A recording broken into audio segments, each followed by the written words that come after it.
Hello, I'm Isaac Hayes III, founder and CEO of Fanbase. Listen to what I'm about to tell you. The window to invest in Fanbase is closing. We've raised over $10.6 million of our $17 million goal. That means there's room for less than 6,370 people to invest in Fanbase for the average amount. The minimum to invest in Fanbase right now is $399. That makes you an owner in Fanbase today. Go to startengine.com/fanbase to invest. Why? Because current social apps have taken advantage of users for far too long, with content suppression, shadow banning, harmful racist content, and no real tools for monetization and equity. Fanbase has over 1.4 million users and counting, allowing anyone to reach all their following and monetize their content from day one. Social media is the new TV, and whoever owns the apps that distribute that content have the opportunity to own potential billion-dollar companies. While big platforms with uncertain futures are failing to serve their users, Fanbase is stepping up to fill the gap. Don't wait until it's too late. Invest now, invest for yourself and your future. Go to startengine.com/fanbase and own the next generation of social media.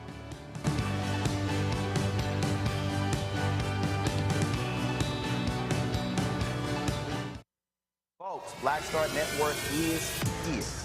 Hold no punches. I'm real revolutionary right now. Black power. Support this man, Black Media. He makes sure that our stories are told. Thank you for being the voice of Black America, Roland. Stay black. I love y'all. All momentum we have now, we have to keep this going. The video looks phenomenal. See, this difference between Black Star Network and Black-owned media and something like CNN. You can't be Black-owned media and be scared. It's time to be smart.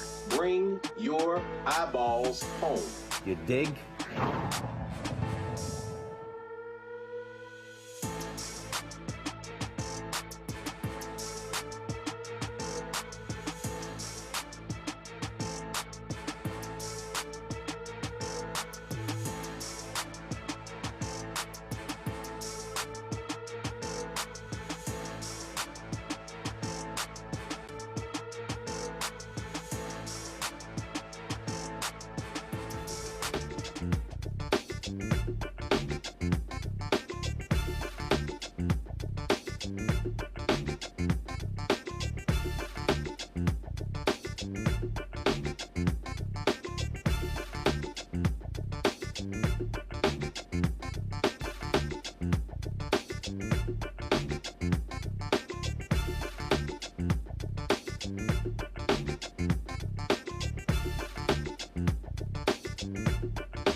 Today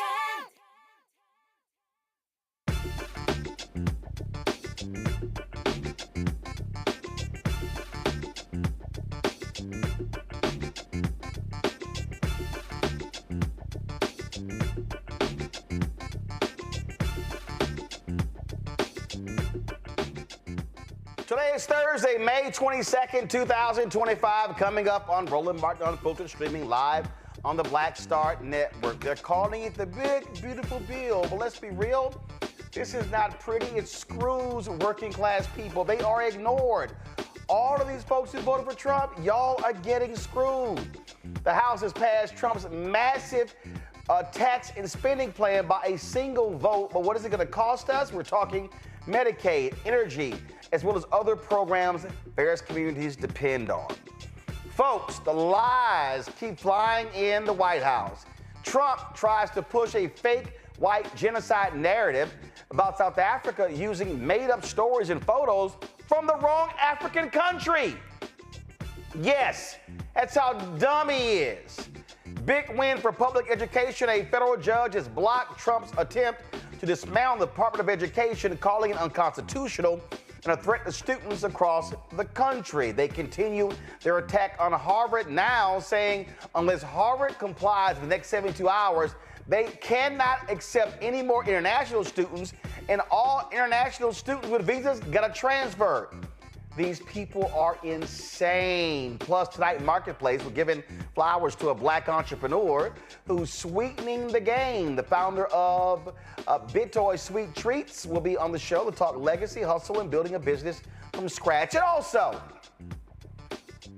Scott Jennings of CNN literally made a comment about the poor last night that I found so abhorrent, especially for a man who's born in a broke-ass state called Kentucky. Oh, I got to roast his ass. It's time to bring the funk on Roland Martin Unfiltered. On the Black Star Network, let's go. He's got it. Whatever the miss, he's on it. Whatever it is, he's got the scoop, the fact, the find. And when it breaks, he's right on time and it's rolling. Best believe he's knowing. Putting it down from sports to news to politics. With entertainment just for kicks, he's rolling. It's on go, roll, y'all. It's Roland Martin, yeah. Rolling with Roland now.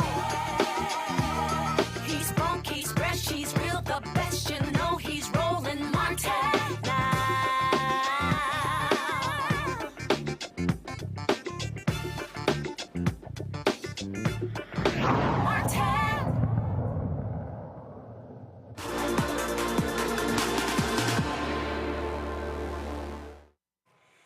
Folks, we are really dealing with a thug in the White House. Today, they sent a letter to Harvard University saying that they are banning any international students at Harvard, and if anyone with a visa, they must transfer in the next 72 hours unless they comply with these directives from these idiots. Well, guess what? A federal judge literally has just blocked them from terminating the legal status of international students. A U.S. District Judge Jeffrey White has made that decision, blocking the Trump from terminating the legal status of international students, including at Harvard, all across the country.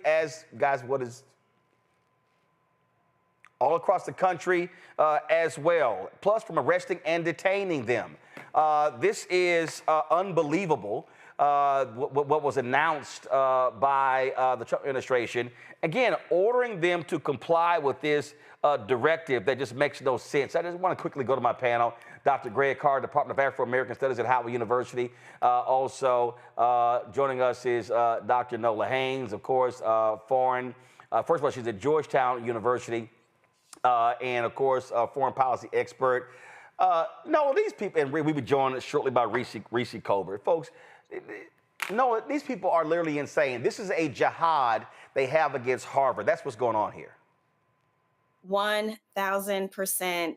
The part-time occupant in the White House has something against my alma mater. Sorry, boo-boo, that you didn't get to go there, because, whatever he doesn't get to do, whoever doesn't want to play with him and his toys, then, he wants to break them and their toys. I'm just so over Trump and his little cabal. Every day is something with these people. And it's so petty and it's so childish and it's so obvious and it's embarrassing. Like, I am over these people, but I'm happy the judge stepped in and said, no, slow your roll. You cannot unilaterally, I'm going to say this word a lot tonight, Roland, unilaterally. I know Trump thinks he's a king, but he is not a king. You just can't decree things by order of King Trump. That's not how it works. I'm going to stop there. Greg, they're thugs. They're absolute thugs. That's who they are. They're going after Harvard. They're going after Columbia. They're going after all these schools. And to sit here and say, because first of all, 27% of Harvard's students are international. And those are the people who pay full freight. And so Trump is trying to go after the money. Yes. And, Roland, it's certainly absurd. He's certainly a clown, or as Lamar King calls him, a bozo. Bose, not Hove, but Bose. But the reality is that there's a method to this madness. It isn't in his dissembled, dissolving brain.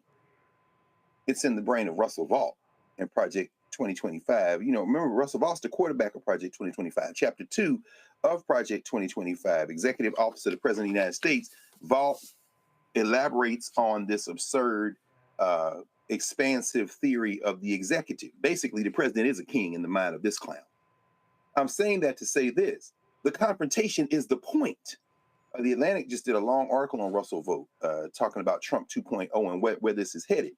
This goes back to what we've talked about so many times, and you've walked through Project 2025, the Schedule F. He's the architect of that, replacing all the staff people in the federal government with loyalists and all that. But in this particular case, remember last week, the Supreme Court ruled trying to push back, but not completely like they should have, against the idea that a federal judge in one district can make a ruling that would apply to the country. Well, we just saw that. We're seeing that in real time in terms of the importance of that with this ruling. I'm saying all that to say this. Yes, your little boy didn't get into Harvard, Donald. I'm sorry about that with Barron. And yes, as you say, Nolan, as you say, Dr. Haynes, it's petty, it's vindictive. And the deeper approach is destroy the universities, destroy the federal government completely. Not shrink it down where it can drown, like Grover Norquist would say, but literally remake it into a weapon for white nationalism. And remember, in terms of HBCUs, this is always stuck in the craw of those. Like, remember when you covered the story about those white nationalists in North Carolina that wanted to stop out-of-state people from coming? Remember the percentage of international students, and I'm not just talking about continental African students, the percentage of international students at HBCUs is outsized. They're from Nepal, they're from China. This is an existential threat to the intellectual infrastructure of K-12 and university level. They're not going to get away with it in the short term, but make no mistake about it, they are doing this to force a confrontation with the courts, not to try to be nice and avoid one. Oh, absolutely. That's exactly what's going on. I mean, so they want this battle. They want this fight. This is what it's all about. Reese Cobra joins us right now. And Reese, I'm telling you, let me be real clear. I don't give a damn about Harvard. I don't. Yeah, you say that all the time. Every time I hear my Harvard year. I don't give a damn about Harvard. I don't give a damn about any of these Ivy League schools. But what I do understand is that what they are doing is a precursor to what they want to do to other schools, and HBCUs better take notice. Well, that's 100% correct, Roland. And to be fair, that's probably why they go after Harvard, because who's going to be that sympathetic of Harvard? It's a bunch of Ivy League educated people. They have massive amounts of money in terms of their endowments. And so they don't necessarily make the most sympathetic cause, even for the average layperson who doesn't agree with what Donald Trump is doing. But also, Reese, though, if you do go after Harvard and take them down because they have the most money, anybody below them. Listen, Yeah. You saw the other Ivy League schools that buckled because they can't withstand that level of pressure like Harvard can. So you go after the big fish. And that's why we have to connect the dots, as you've been doing, or as everybody's been doing so far. This is an opening salvo. Now, how many times have we said that over the past couple of years about what the opening salvo was? It's a test case. And so why not take out the biggest fish that you can take out first, and then everything else crumbles? But the other part of it is just the humanitarian aspect of it. You know, Harvard is powerful. Individuals are not powerful. And so if people have to be worried about being snatched off the street because arbitrarily Kristi Noem with her stupid ass, or whoever, Marco Rubio, decides that they're going to revoke a foreign student's visa status, that it makes them less likely to not only want to study at Harvard, but to want to be in this country at all. Mm-hmm. And so we have made a trade-off through Donald Trump between white, South African, pro-apartheid peasants and physicists and doctoral students who are from other countries, all because of the priority and the delusional misplacement of value that Donald Trump puts on whiteness. And so this week could not be any more glaring about how wrong the choices this administration is making and how wrong of a direction this country is heading in. Every single thing, when you look at all the choices that are being made and the fake justification for them, this shit is beyond off the walls crazy. It is. And what we're dealing with here again, and I need people to understand, and we're putting this in the context because it rightly deserves it. We're dealing with thugs. We're dealing with arrogant individuals. We're dealing with people who do not believe in the rule of law. Right. These folk don't believe it, Nola, and what they are in their minds. The only court that matters is the right-wing Supreme Court, and they pissed off at Amy Coney Barrett because she's not falling in line. She's not Clarence Thomas or Sam Alito, and so they've thought, oh man, we got us 6 hardcore. They let go of Roberts because he still pissed them off with the Affordable Care Act. They thought they had 5 solid. Now they mad as all get out because so Trump's whole deal is, yo, I got my court. I can do whatever I want to do because they gonna let me. Oh yeah, 1000%. And you know, it's really interesting when you are in power. And in this case, we're talking about the Supreme Court. And if you look at Congress, they're really you have to reconcile with yourself. Am I willing to forego my own power in service of Donald Trump? And I think this is one of the things that we're confronting, right? It's people trying to deal with their own situation and their own power, and then also realizing, wait a minute, the seriousness of what we are talking about. You are literally talking about abandoning the rule of law. They already, you know, work their hoodoo in terms of voting. So they want people to be complicit in completely destroying democracy. And when you are in a situation to where you can participate in that, and then you have to say, wait a minute, and you have to really sit down with yourself and ask yourself, is this what I want to be doing? Is this what I want to, is this the legacy that I want to leave? To completely abdicate my own power and service to a megalomaniac. Right. So, and, you know, I don't know in all truth, you know, how many Republicans are actually going to have that come to Jesus moment. I'm tired of hearing from people that, well, you know, behind closed doors, they're saying this, they're saying that. I don't care what they're saying behind closed doors. What I care about are their actions. What I care about is what they did last night, you know, with this horrible, big ass ugly bill. There's nothing beautiful about it. So when it comes to the Supreme Court, where we know that that's kind of like the last bastion of hope, you know, they kind of are like the levee walls, right? You really have to confront yourself and ask yourself, what do you want your legacy to be? Do you want all those history books written about you being complicit and completely giving Donald Trump, Steve Bannon, all of them, Stephen Miller, the whole gang, the whole cabal, the entirety of the United States of America.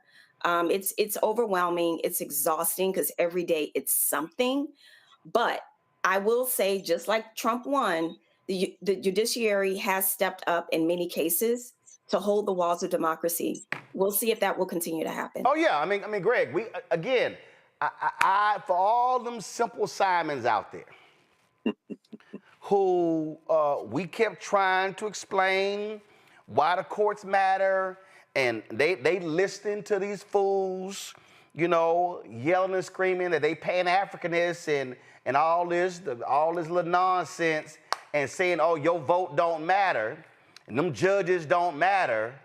Well, guess what? We are literally seeing this thing being barely held together because of judges. And what's pissing Republicans off is conservative appointed judges who kind of believe in the rule of law. And it's driving them crazy that they're ruling against them. It is driving them crazy, and it's a compelling choice of phrase that you use there, Roland. A white nationalist isn't just a domestic white nationalist. When you talk about something being barely held together, I'll tell you something else is being barely held together, and that's this coalition that is allowing this. The domestic white nationalists, the white nativists, the white American nativists, the white U.S. nativists are America first, for sure. But then you've got the white internationalists. This is what we're seeing with the Afrikaners. Donald Trump wants to set him up as the defender of the white world. So if you're anywhere in the white world, come to America. This is, of course, the fever dream brain of Stephen Miller, his little political cretin in the White House. They want to attract all the white people here as if they can reverse the demographic, which of course they can't. But then there are other elements. Of course, Elon Musk is a pure grifter. That's why we saw him in the White House yesterday, because he wants Starlink in South Africa, and Cyril Ramaphosa and the South African government isn't going to allow any of his business to do that come there without making sure that there's an equitable distribution among the population in South Africa. That's why he's pissed off. Then you have, of course, Steve Bannon, who's fighting with Elon Musk because he's a white globalist and also a nativist. All those elements are there.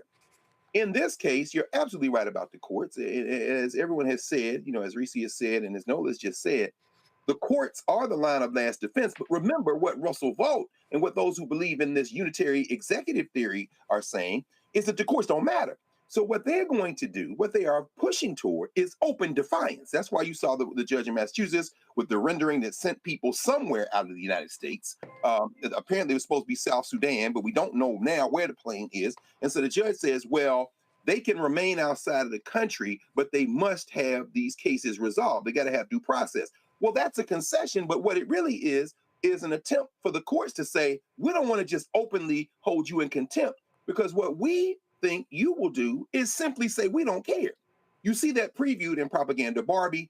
You see that previewed in the Christian soldier Pete Hegseth, the defense, who's having prayer meetings now in the damn Pentagon because he is a white Christian nationalist crusader. You see that previewed when they say that the president and the executive branch simply does not believe. What does that mean?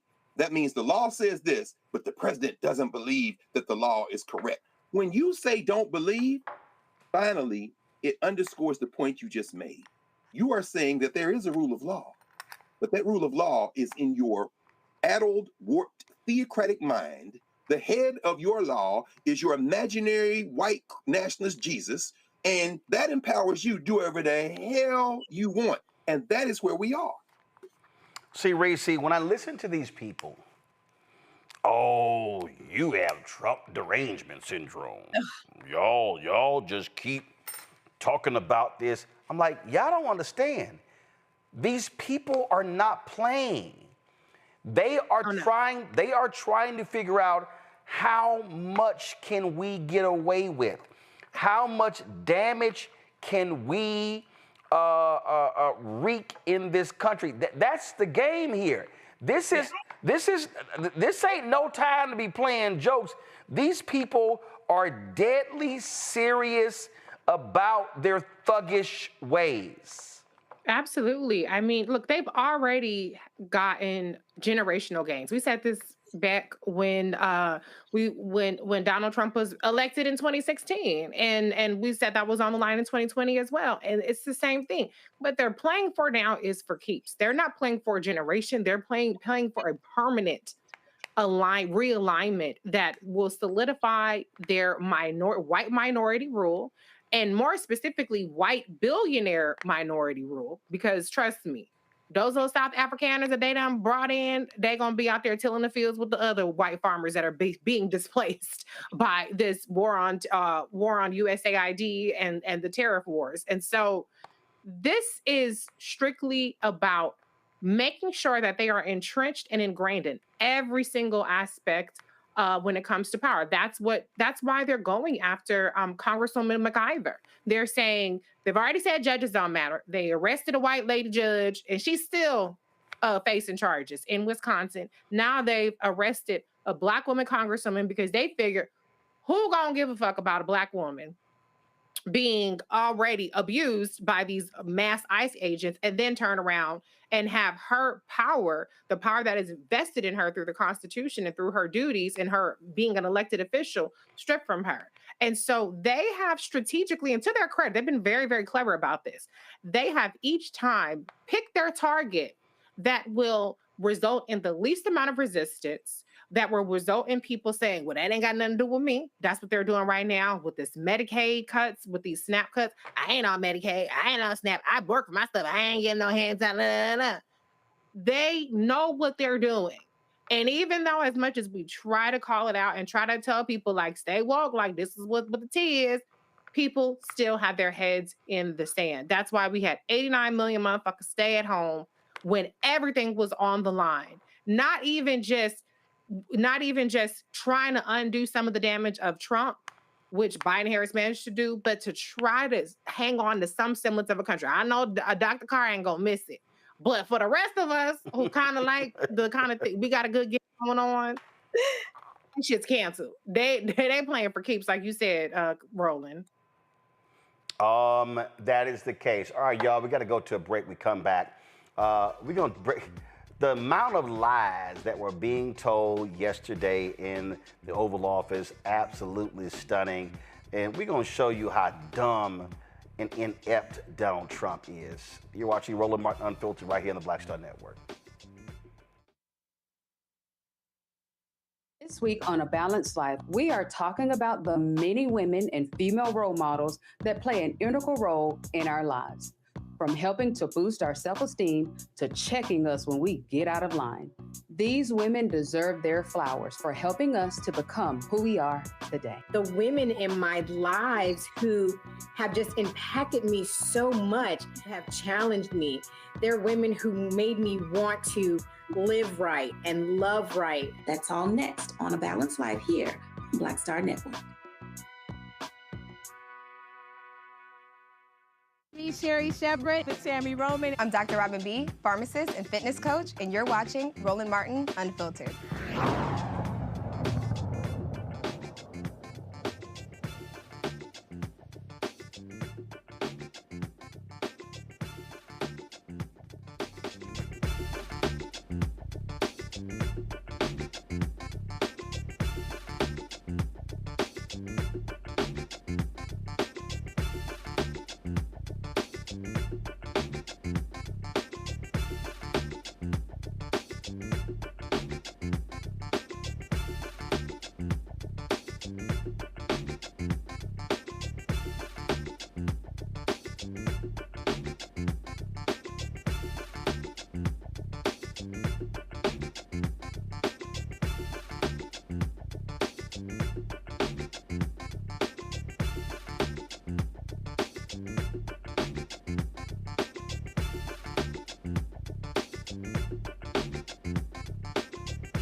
All right, folks, yesterday at the White House, this idiot Donald Trump, in a meeting with the South African president, held up these photos, played this video, showing mass graves in South Africa. These are white farmers being killed.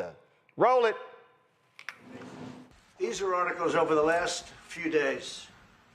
Death of people. Death, death, death, horrible death, death. I don't know. But you know that there are Pick black anyone. people who are White dying South the most? Africans are fleeing because of the violence and racist laws. And this is all. I mean, I'll give these to you. So when you say, what would I like to do? I don't know what to do. Look at this. White South African couple say that they were attacked violently. President Trump, when will you go and see for yourself if it is? Well, I could do that. Look, here's burial sites all over the place.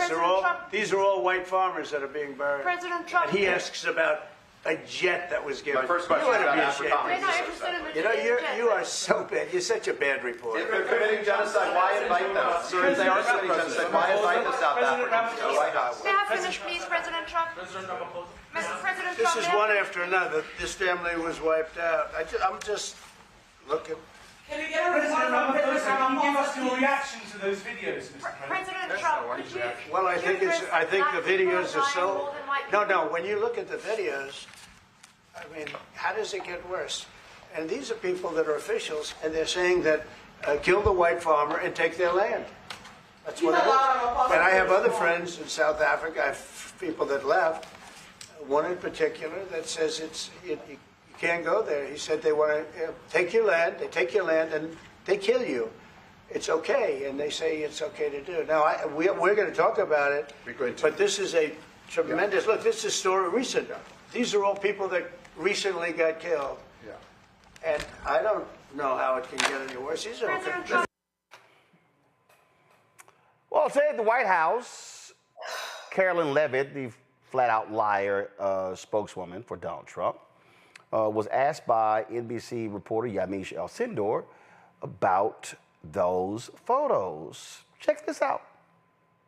The president showed a video that he said showed more than 1,000 burial sites of white South Africans that he said were murdered. We know that that was not true and that the video wasn't showing that. So I wonder, why did the president choose to show that? True, Yamiche? It's not true that the video was showing a burial site. It is unsubstantiated that that's the case. No, it is true that that video showed the crosses that represent what the president claimed.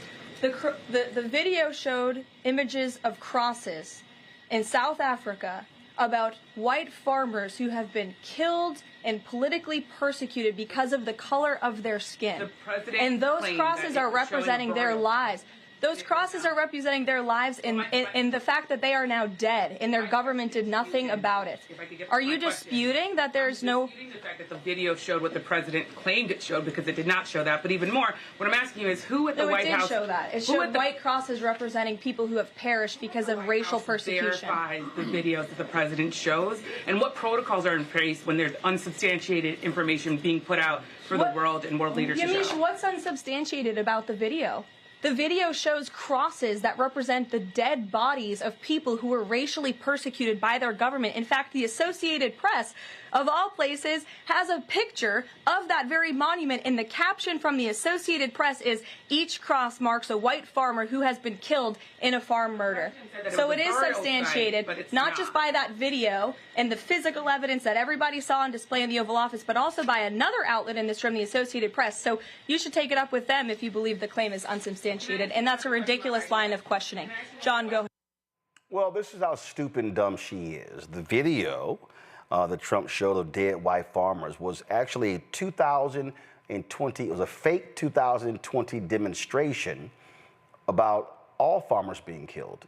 And guess what? If you look at the numbers, 9 farmers' deaths, 8 of them black farmers who died. 8. But check this out. The photo he showed, the photo, y'all, wasn't even from South Africa. The photo was from the Congo. It was a burial site where black women had been raped and killed in the Congo. That's what that idiot did. But see, they don't care about the lie. What they care about is how the lie traveled and how it built sympathy. Oh my God, look at this, how the white farmers are being attacked. This is just shameful, what's going on. We're dealing with a mass liar trying to prove mass graves. That's who this man is. It's how despicable this man is. It's how shameful this man is. What did I say to Chris Christie on ABC in September 2021? And this is the reason why I haven't been back. I said, he has no morals, no values, no principles, no ethics, no integrity, no honor, no decency. Donald Trump is a despicable human being. He truly is the orange stain in a white pair of shorts. That's who he is. He is a liar. He's a narcissist. He was disrespectful to the black folks from South Africa yesterday, and the only people who he would listen to were the white people from South Africa. That's who this thug is. He is a liar. And instead of admitting, man, we kind of screwed up, no. Instead of saying, well, the image shows Red Cross workers responding to a tragedy, no. Trump's like, these are all white farmers being buried. Because they care about whiteness. They care about whiteness. And that's all that matters. It's about whiteness. I don't watch CNN, but this was a conversation on Abby Phillips' show last night where Scott Jennings, their resident white conservative MAGA Trump loving fool, made it clear all he cared about are the white folks. Straight up, I mean, we have the numbers. It is completely unsubstantiated. I mean, Scott, you're saying it's not true that some white farmers have been murdered? No, it's not true that there is a genocide against white farmers. Okay, whatever you call it, have white farmers been murdered? Actually, how many have violence been committed against white farmers? How many white farmers, hold on a second, how many white farmers have been murdered in I don't know, South several. Africa? I mean, they asked... No, how many? I don't know, several. I know why you don't know, because those numbers don't exist broken down by race. I mean, I know this. I wouldn't trust the South African government to tell me. I know that. How many black farmers have been murdered in South Africa? Look, you guys are so triggered over 59 people. No, I'm not. After we left 20 million people in the country, I don't know why you're so triggered. Haven't even brought up the people, the white people that Trump picked out because they were white and told them they could come to the country. How much racial killing are you going to condone? There are 19,000 murders in South Africa. 36 were on farms. 7 of the farmers were victims. Okay, this is according to the South African police. And you think the South African government is a credible source? The other 29, hold on a second, the 29 victims who were included in the farm killings were farm employees who tend to be black. So the vast majority of people killed on farms in South Africa are black. Where is the concern about them? The concern is that there are white farmers who have had violence committed against them, and they're being threatened. They're being threatened every single day. There's 59 people, hold on a second. And you're triggered about 59 people, I and I don't know why. I haven't mentioned anything about 59 people. That's why are you only concerned about white people? I'm only concerned about this story because these 59 people asked for status. They're getting status, and now everybody's freaking out about it. They didn't ask for anything. There is no evidence that white people have been targeted. Some white people in the larger issue of farmers, in the larger issue of violence, have been part of this violence, but there is no... Why are they trying to get out? Why are they... If there's the no... Scott, the why majority... are they trying to leave? The majority of... Have you seen the videos of the people saying, kill the white farmers? The Afrikaners do not want to leave. What do you think the phrase, kill the white farmers means? Yeah, that's a phrase that the ANC... That was a phrase that, was against the anti-apartheid movement. But the ANC, who's ruling the government, the president's government, has disavowed that phrase, has disavowed any songs, and there's no evidence that white people are being targeted. And the majority of Afrikaners do not want to leave. They're not a part of the government, Scott. Right. You're taking a fringe movement and you're trying to make it a characteristic it is the height of racism. It is the height of racism to say that white people have to be exempted from all violence in any society. And that is what is being said here. See, Scott Jennings, he's representing a lot of white people in this country. They don't know shit about South Africa. Nope. They don't know nothing about apartheid. Nope. They can't even tell you what the hell an Afrikaner is. They ain't got no clue. They ain't got no idea. But he sits there, and when Abby says, well, do you know how many? Well, they're saying a lot. Sounds exactly like Trump. Let me just repeat whatever bullshit that I came across, and let me say it emphatically and loudly and arrogantly, and then therefore you should believe it. That's what we're dealing with here, Greg. We're dealing with, again, white nationalists, white supremacists who do not care about the black people of South Africa. Scott Jennings and Donald Trump are the same people who are advising Ronald Reagan to veto the bill, the sanctions bill against the racist apartheid regime in that black majority country. Yes, sir. I'm taking measured breaths here because the only form of diversity, equity, and inclusion in this funky criminal enterprise is whiteness. Smarm Jennings, Scott Jennings, who certainly has aspirations beyond his paid role at CNN to represent ignorance, whether it be the governor of Kentucky, senator from Kentucky, congressperson from Kentucky. Smarm Jennings is a human joke, but I'm gonna tell you what else. This is what makes Black Star, another reason Black Star Network is so important. There was nobody on that panel equipped to cut his entire throat. Let me be very clear about this. The 59 that he is so concerned about, I understand his concern because as a DEI product over the last 500 years, that type of white person understands the only way they can succeed in human society and compete in human society is to have the leg up of the color of their skin. Smarm Jennings, you should write your own hillbilly elegy to join your eyeliner friend in the White House, Junior Varsity Vance, who is also a product of affirmative action diversity called whiteness. To cut his throat properly, someone on that panel, including Abby Phillip, who is increasingly uncomfortable, but hey, that's the price you pay when you don't come to an independent Black space where you can say what you need and what you want. They weren't prepared to understand, as Alec Russell, writing in this morning's Financial Times under the headline, op-ed headline, "Listen to Afrikaners, not Trump," on the state of South Africa, that the country of South Africa, its constitution runs circles around the Constitution of the United States. Not only is equal protection enshrined in the South African Constitution, but so is affirmative action. Guess who benefits from affirmative action in South Africa? The Afrikaners. Abby and the panelists misspoke.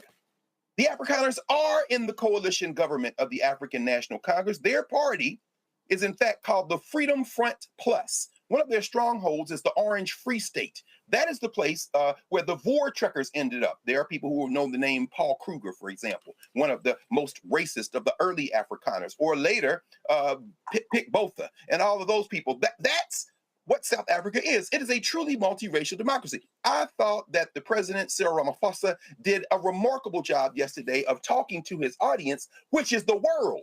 Remember, the United States is not in the BRICS. That's Brazil, Russia, India, China, and, I'm trying to think South Africa, and more than half of the people in the world. What he did was sit there calmly while that clown showed the rest of the world that maybe it's time to move away from the dollar as the reserve currency because they're being ruled by a madman and too many of them support him. What he showed people yesterday when he said, "I'm sorry, I don't have a plane to give you." In other words, you're crazy as hell and you're susceptible to bribes. And then what does that clown do? He says, "Yeah, if you had a plane, I'd take it," signaling that America is for sale. And then finally, these Afrikaners, Reese, you said it right. These 59 are part of this scheme, this open white national scheme to bring everybody white to the United States. By the way, all you are descendants of slaves, while you're clinging to the hem of your master's garment, your master wants to bring all the white people from outside the country here because he's a pan-Europeanist and you're a stupid-ass descendant of your slave mentality. Those 59 are what they would call in Afrikaans, the word is Bitterlinders. Bitterlinders are white people when given even affirmative action in South Africa, are still unable to compete, and what they are doing is grifting the nativist white nationalism of the United States. You know what the greatest fear of the Afrikaners in South Africa? Their greatest fear is the loss of their language, the loss of their culture, because their minority is shrinking. What they are not scared of is the erasure of their history, because guess who props up Africana history in South Africa? The government of South Africa, I've been there a half dozen times. Every damn statue they got is still there. Contrast that with the United States, where they trying to reverse memory. This is why Trump hates South Africa, and he should hate it. This is why Musk hates South Africa, and he should hate it. Why? Because that country ain't scared of its past. You punks. But guess what? Your country about to fracture, and I have a front row seat. Noah, it is remarkable the level of stupidity that is on stage that supposedly represents this country. And that's what we see from these idiots. And they will vigorously defend a massive lie tooth and nail. 1000%. It all comes from the Roy Cohn, playbook. We've talked about that before. And one thing that I will say is, I know at least the folks on this show tonight, none of us are new to this, in that we have been talking about Trump. We've been sitting with this man, his ideas, if you want to call that, how he's going to respond, the dumb thing he's going to say, the rude thing he's going to say. Where I'm at with this right now is pretty much we can anticipate this. And as my ears were bleeding, listening from that panel, because it's virtually unlistenable and unwatchable. And I'm sorry, I'm not trying to throw shade on the system, but that show is terrible. You can pretty much set your Apple Watch or whatever kind of watch you rocking by what and how Scott Jennings is what he's going to say. The way that he kept using the word triggered. That's intentional. He was never going to answer the question. It has nothing to do with that. But what he is able to do, he's always able to be the loudest voice in the room, because like they all do, they're loud, they're rude, and they're very confident and very arrogant with the way in which they communicate. Even listening to the so-called press secretary, the way that she was drowning Yamiche out, because they never want to listen and respond to actual facts. The way that they respond is by demeaning you and trying to discredit what you're saying, which isn't an actual response. So by now, we should know this. And by now, we should have a different playbook. And, I know that, Dems, we pride ourselves on facts and beating them back with the facts. Okay, we can do that. But it's also time to anticipate what's going to be said and to be ready for the non-answer. So that, for me, like all the years, with these types of people, we know what they're gonna say and how they're going to say it. It is time for us to have a very different response. And the last thing that I want to say about the South African situation, and I'm sorry I couldn't join you last night, Roland. The one thing that's so irritating and frustrating about this, and Greg, I know you don't do international law, but I know you know this. The way that people are bandying about the word genocide, please understand that is a legal determination. And no unilateral body, including the President of the United States, can determine that. That is a combination of the ICC, the International Criminal Court, the International Criminal Court of Justice, coupled with the UN. That is a legal determination, people. You can't just wake up and say that a genocide is happening. And there are certain specific categories for determining a genocide. And let me tell you something. Being displaced, even if they were being displaced, which they aren't, being displaced is not determinative of genocide. I just had to get that out. Reese. Well, a couple of things. Number one, there was a time when that sort of fake intelligence being put in front of the President of the United States and repeated in the Oval Office would have meant resignations. It would have meant firings.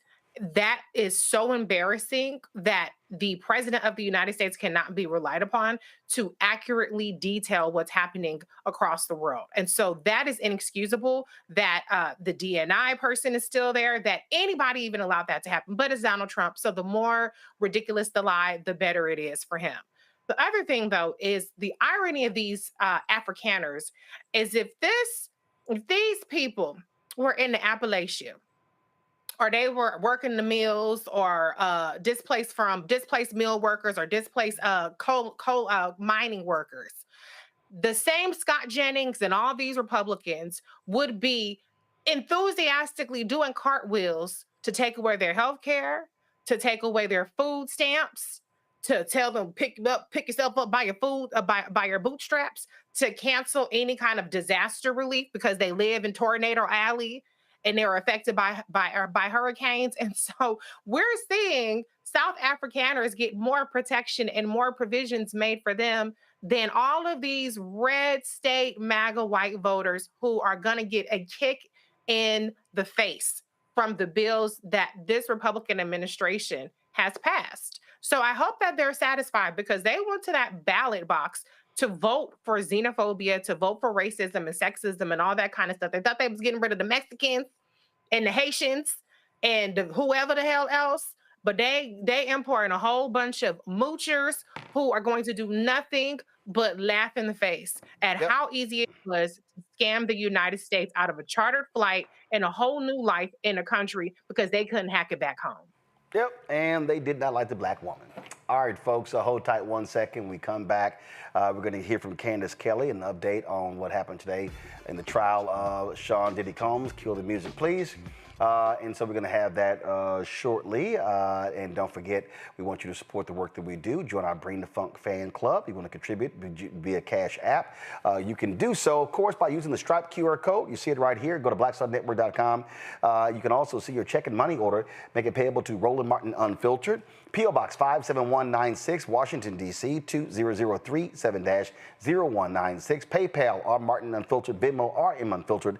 Zelle, Roland at RolandSMartin.com. Roland at RolandMartinUnfiltered.com. All right, folks, streaming right now on Netflix. You can catch out Terry Vaughn's new show, She the People, where she plays a lieutenant governor in the state of Mississippi. She is doing this show in concert with Tyler Perry Studios. Here is a look at She the People. You must be my new lieutenant governor. I'm ready for duty. I think I can make a difference. Just be a good girl. I'm gonna need some dinner and a lot of wine. I really don't think that he thinks I'm qualified. What you gonna do? Pump my shoulders. When you want something and you earn something, you fight for it. Kids, do you know who this is? Mary J. Blige. I didn't know we was about to be attacked by all of Nick Cannon's kids at once.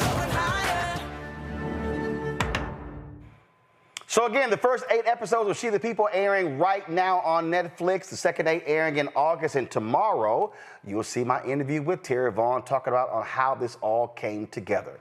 We'll be right back on Roland Martin Unfiltered on the Black Star Network. This week on A Balanced Life, we are talking about the many women and female role models that play an integral role in our lives. From helping to boost our self-esteem to checking us when we get out of line. These women deserve their flowers for helping us to become who we are today. The women in my lives who have just impacted me so much, have challenged me. They're women who made me want to live right and love right. That's all next on A Balanced Life here on Black Star Network. I am Tommy Davidson. I play Oscar on Proud Family, Louder and Prouder. Right now, I'm rolling with Roland Martin, unfiltered, uncut, unplugged, and undamn believable. You hear me? Just keep playing it.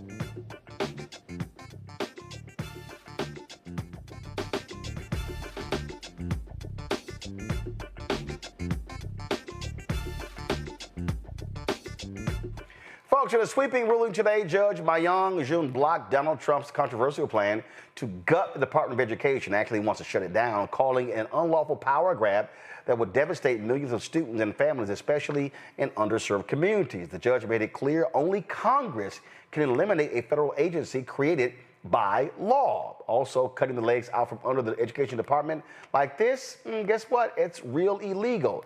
The judge said, the judge, a Biden appointee, ruled that the Trump administration's mass firing of nearly 1,400 Education Department employees announced in March as a reduction in force was not a legitimate reorganization. We've been saying that. Trump's order exceeded presidential power. The court ordered the immediate reinstatement of all employees who were fired. That's right, all 1,400.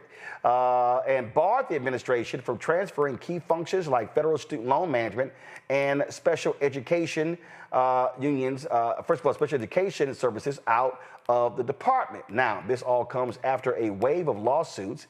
20 states, school districts, education unions, and advocates stepped in and said enough is enough. They argued that shutting down the department would crush support for students, families, and state programs. Now, while that's going on, today the United States Supreme Court, in a 4-4 decision, said that Oklahoma could not allow a religious charter school. They wanted a Catholic charter school that all throughout its curriculum will be driven by Catholicism and their ideology. Well, it was a 4-4 vote, which means that the order from the Supreme Court of Oklahoma ruling that to be unconstitutional simply stands. The reason it was 4-4 because Justice Amy Coney Barrett recused herself because she was closely tied to one of the advisors of that school. In fact, she was the godmother of that woman's children. Let's go back to our panel here. I'm going to start with you, Greg. The legal decision of the Supreme Court is critically important. And I was talking with somebody, I said, but we know what's going to happen. These right-wingers are going to try to launch this school somewhere else. They know they're going to get sued. They wanted to go all the way to the Supreme Court because then Coney Barrett would not have to recuse herself and they could potentially win 5-4. But I saw a great idea that someone posted. I was in a chat and someone said, you know what? Here's what should happen. They said that, give me 1 second. Hold on 1 second. I got to read it because it was just too funny. It was just too funny. They said, oh, you know what really should happen?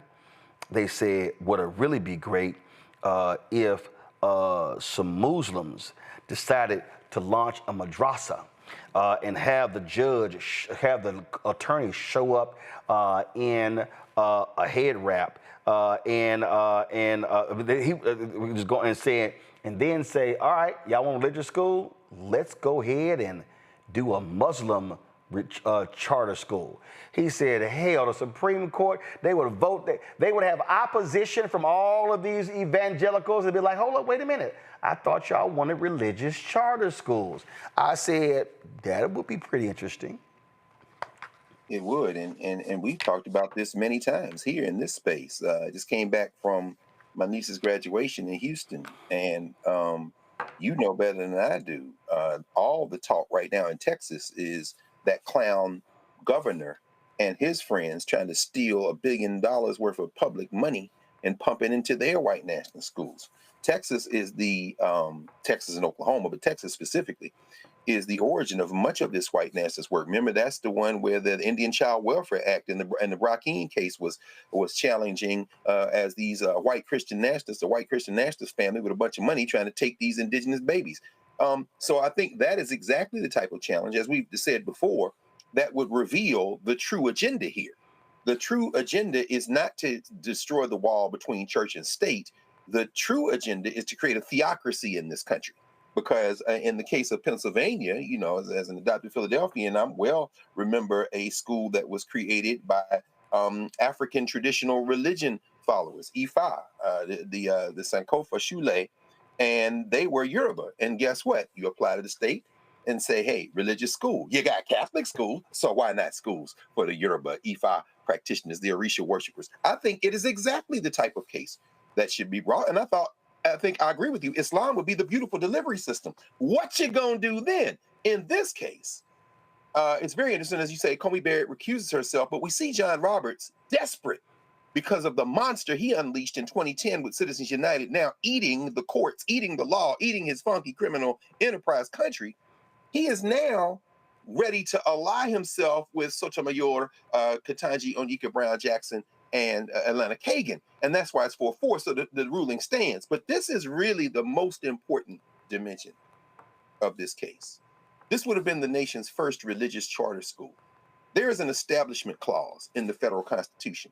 They were trying to take a jackhammer to that, whether it be the MAGA Muppet, Mike Johnson, whether it be Russell Vaught, who was raised in strictly religious schools and then went to Wheaton, the same place Richard Nixon went to school, and then finds his way into serving as Mike Pence's chief, and now is the quarterback of Project 2025 and is moving all this.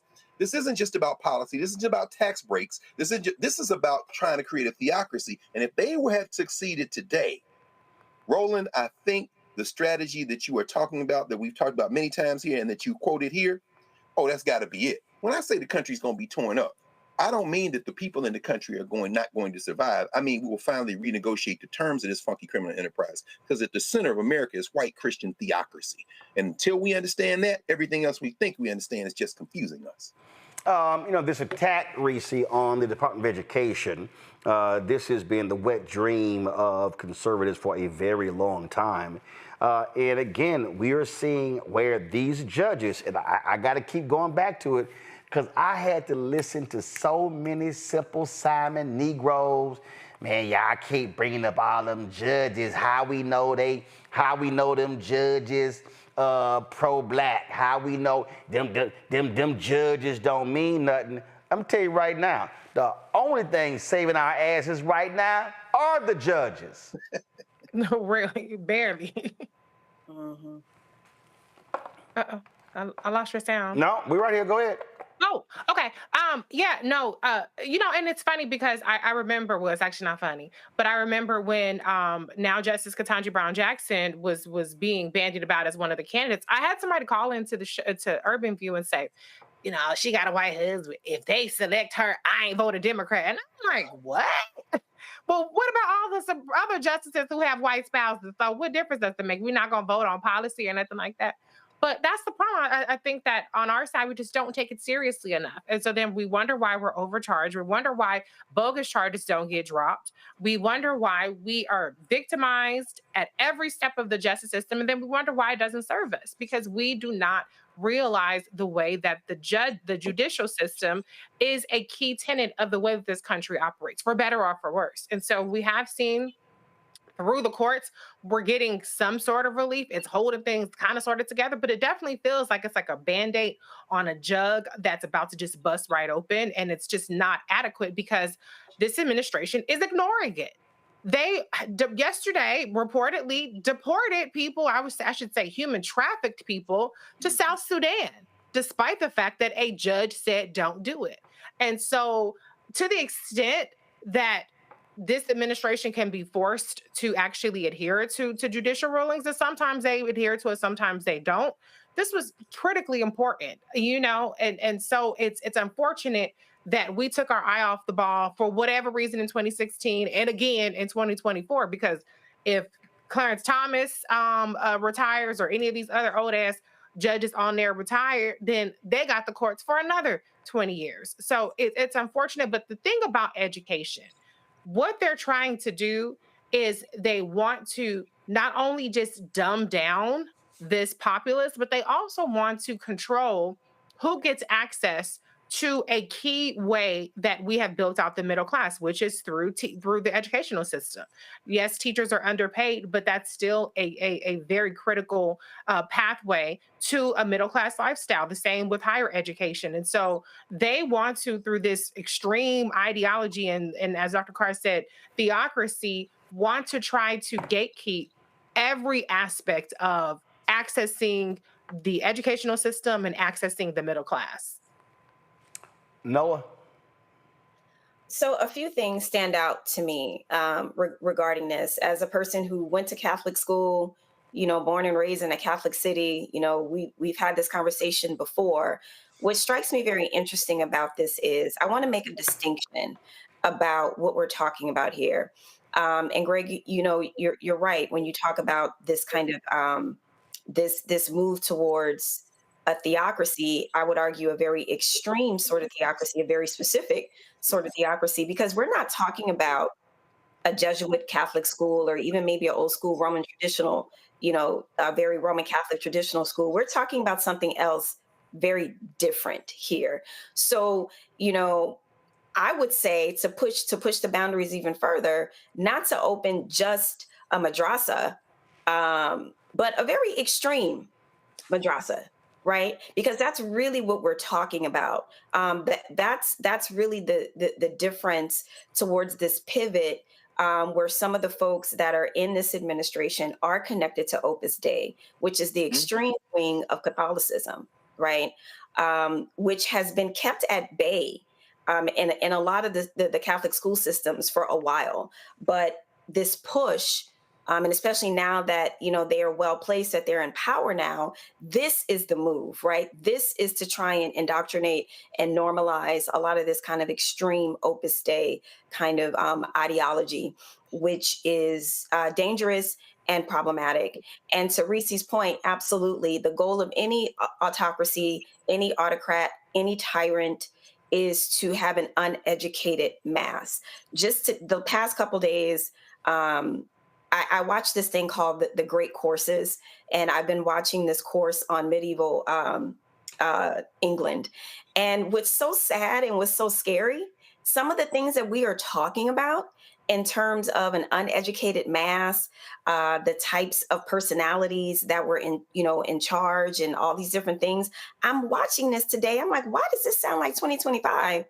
In the United States of America? So to say that we are going backwards, the time machine isn't going back far enough. Like, they are taking us to a time where people could not read the Bible. So you had to trust what people were telling you. And that's the goal, right? The Book of Eli is one of the dopest movies on a planet because it tells the truth about the person who holds the Bible. The person who holds the Bible can tell you whatever they want to tell you when you can't read or write. And I hope I'm not being hyperbolic when I say this, right, but this is kind of the backwards trajectory that this country is on. All right, folks, hold tight 1 second. So I got to come back after the break to deal with CNN Scott Jennings. So last night, the issue of the poor came up within the framework of their discussion about this Republican big, beautiful bill. I think poor little Scott forgot where he came from. Oh, I'm going to explain when we come back.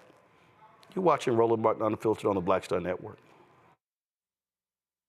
On the next Get Wealthy with me, Deborah Owens, have you ever had $1 million idea and wondered how to bring it to life? Well, it's all about turning problems into opportunities. On our next Get Wealthy, you'll learn of a woman who identified the overload bag syndrome, and now she's taking that money to the bank through global sales in major department stores. And I was just struggling with 2 or 3 bags on the train.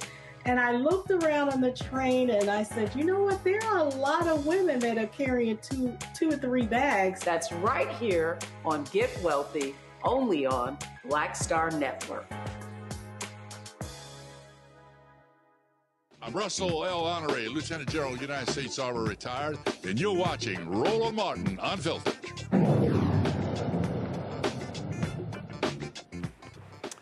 All right, folks, the so-called big, beautiful bill just barely made it through the House, and it could mean huge changes to your wallet, health care, and your community. And the razor-thin 215 to 214 vote earlier this morning. In the region, it was early this morning because House Republicans did not want people to know what was in the bill. They managed to pass Donald Trump's sweeping tax and spending plan. It's been a wild week on Capitol Hill, backroom deals, marathon negotiations, last-minute rewrites to get this across the finish line. Lots of deals were cut. So what's actually in the bill, it locks in Trump's 2017 tax cuts, most of which benefit the richest folks in this country, plus big corporations. It pumps even more money into the military and border security. It raises the national debt ceiling by $4 trillion. It tightens Medicaid rules, making it harder to qualify unless you meet new work requirements. It slashes clean energy tax credits. It now goes to the United States Senate, where Republicans hold a slim majority. They're expected to tweak it before trying to get it on Trump's desk by the 4th of July. It is a bad bill that would do lots of damage. Congresswoman Jadelle Bynum had to remind the GOP what's really at stake for working families.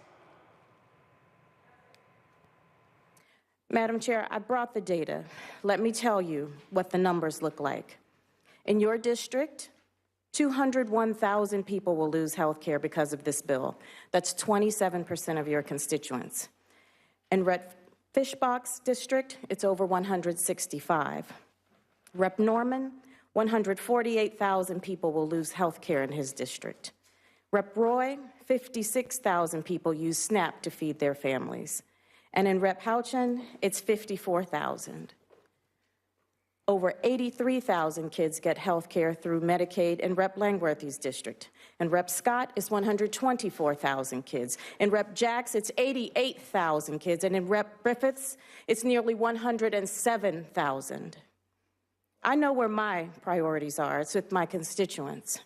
And I'll be voting against this trash bill because I stand with America's children and America's families. Madam Chair, I respectfully urge you to do the same and get your colleagues focused on serving the American people. I yield back.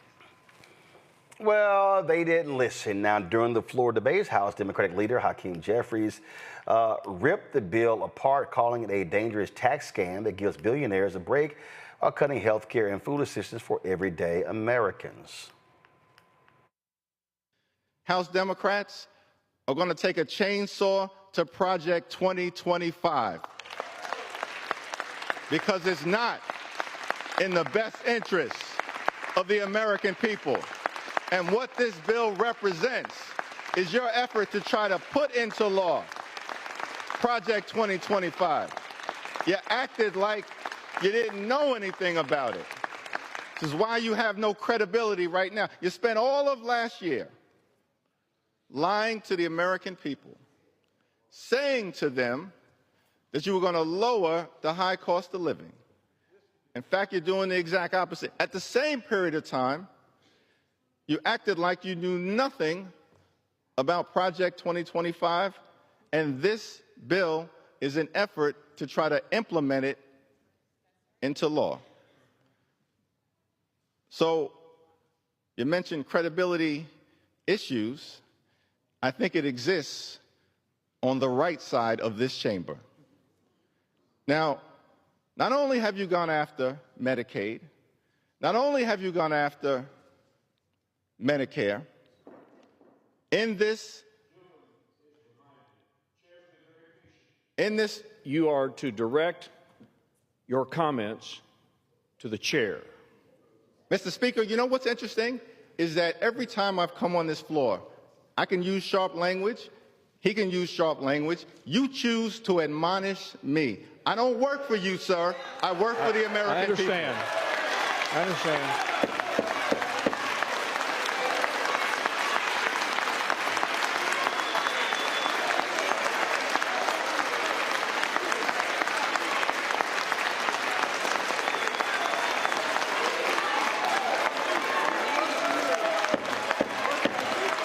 House will be in order.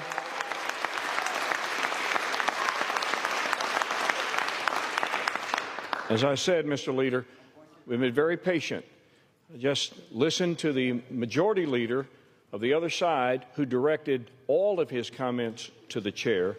It is important for the decorum of the institution for you to do the same. You may proceed. We can continue this. You may proceed. And every time I'm interrupted, that's going to add another 15 minutes to my remarks. Fair enough. Mr. Speaker.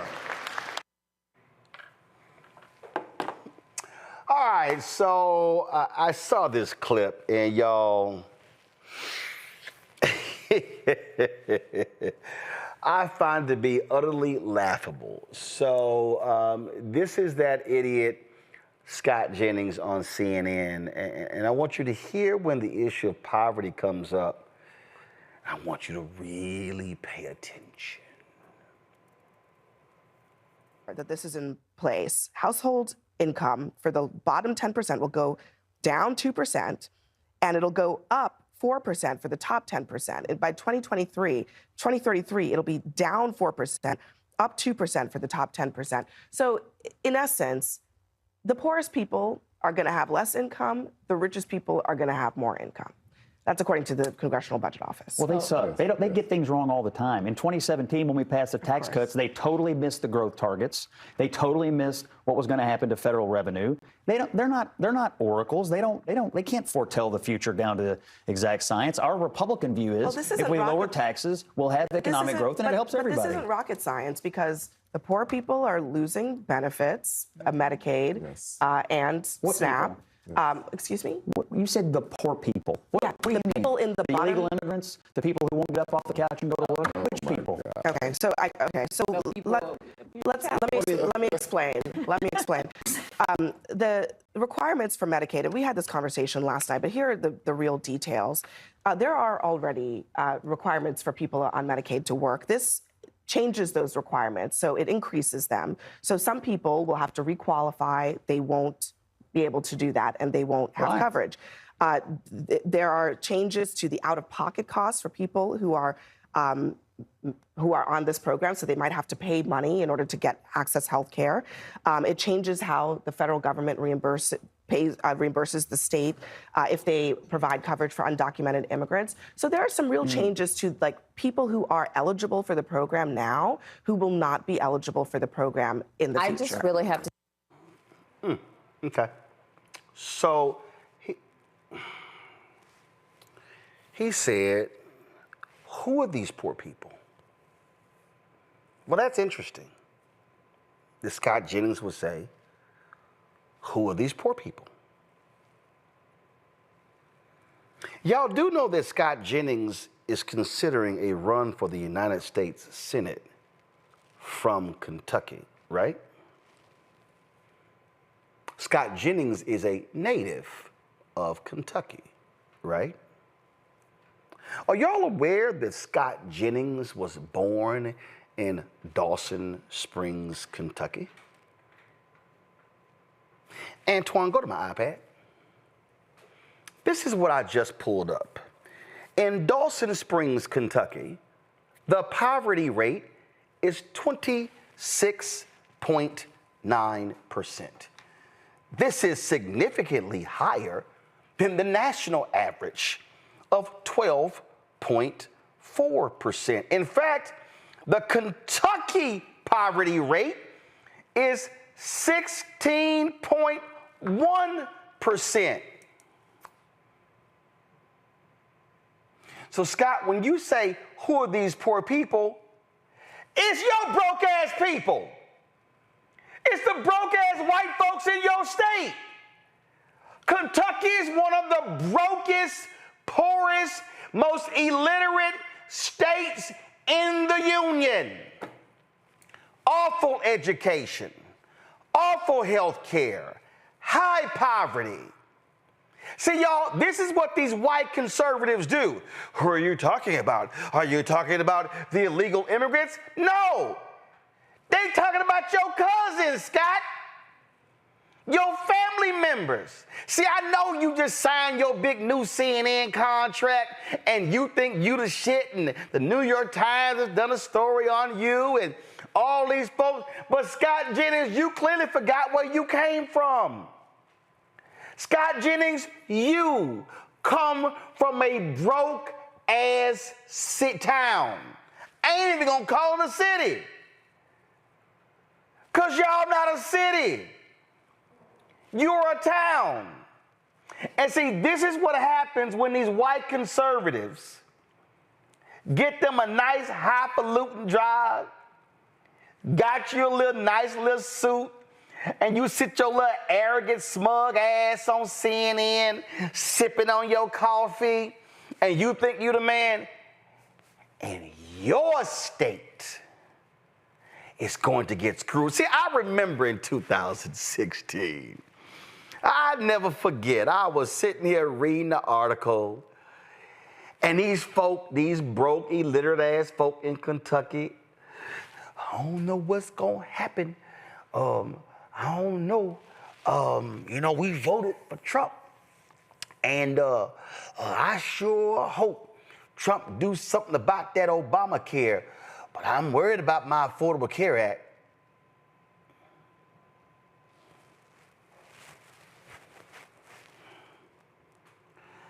them clueless ass folks didn't even realize that they were voting against their own interests. See, y'all, this is what trips me out. I get a kick out of when I do these shows with these white conservatives. Like Patrick Bet-David, hell, he ain't even no white conservative. His ass came from Iran or Armenia, one of them damn countries, and he gonna try to tell me, while I move back to the neighborhood, why don't you move your ass back to your country? You ain't from here. So, they love talking about y'all black folks. Y'all keep voting Democrat. And what have y'all gotten for it? Then they run these handkerchief heads out here like Candace Owens and Brandon Tatum. And they all come out here. Y'all ain't got nothing. Then you got that crazy ass fool out of Chicago to fit this woman. Oh, this is what the Democrats, and what have y'all got? And what have y'all got? All right, y'all notice. They don't never ask white folks that question. The national media, they don't never ask white people in Mississippi and Alabama and Arkansas and Georgia and North Carolina and South Carolina and Tennessee and West Virginia and Kentucky and on and on. They never ask them, why do y'all broke, illiterate, uninsured white people, why do y'all keep voting against your own interest? What has the Republican Party given you? I know what they gave y'all is what Howard Dean said in 2004. God gave guns. Y'all love y'all guns. Y'all hate the gays. And y'all so-called love you some God. Except when it comes to feeding the poor, clothing the naked, and providing shelter to the homeless.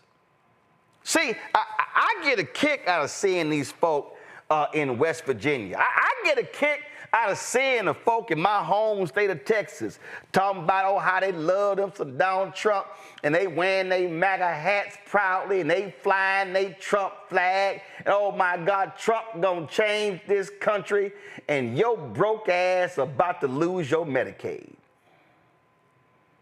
They've talked about how many hospitals are going to be impacted. Some 72 to 100 rural hospitals are not going to be able to pay their bills. But y'all thought y'all were doing something to the blacks.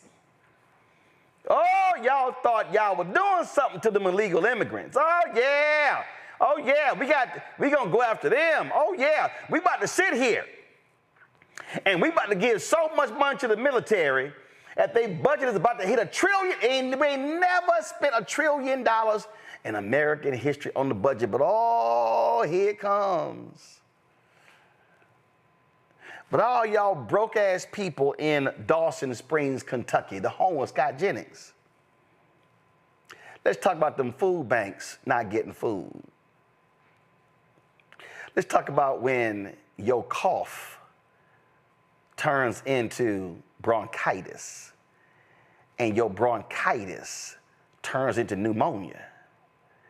And then you're going to look up and they're trying to gut the Affordable Care Act. They're trying to gut Medicaid. Your hospital's going to shut down. Then what you going to do? I know what you're going to do in Dawson Springs, Kentucky. You're going to go home and you're going to wrap yourself in your Trump flag, and you're going to try to figure out how to warm up. But guess what? Ain't no lining in it. It ain't fleece. It ain't going to help you. See, I can't wait. I would love to hear I would love to have Scott Jennings go back home. Matter of fact, CNN, why don't y'all send Scott Jennings on one of them silly little ass interview tours? You know, y'all love sending Van Jones out. Why don't y'all send Scott Jennings back to Dawson Springs? Why don't say, oh, hometown boy done gone national? Oh, we get to look up on TV and we get to look at our like little Scott Jennings. It's right here from Dawson. I bet they got a sign Dawson Springs, Kentucky, home of CNN Scott Jennings.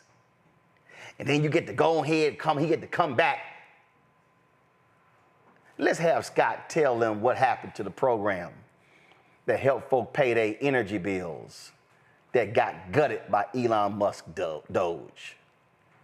I'd love for Scott to go back and talk about if there are any farmers out there, how they gonna be impacted by these tariffs. Antoine, go back to my iPad. Let me say it again, y'all. The poverty rate in Kentucky is 16.1%.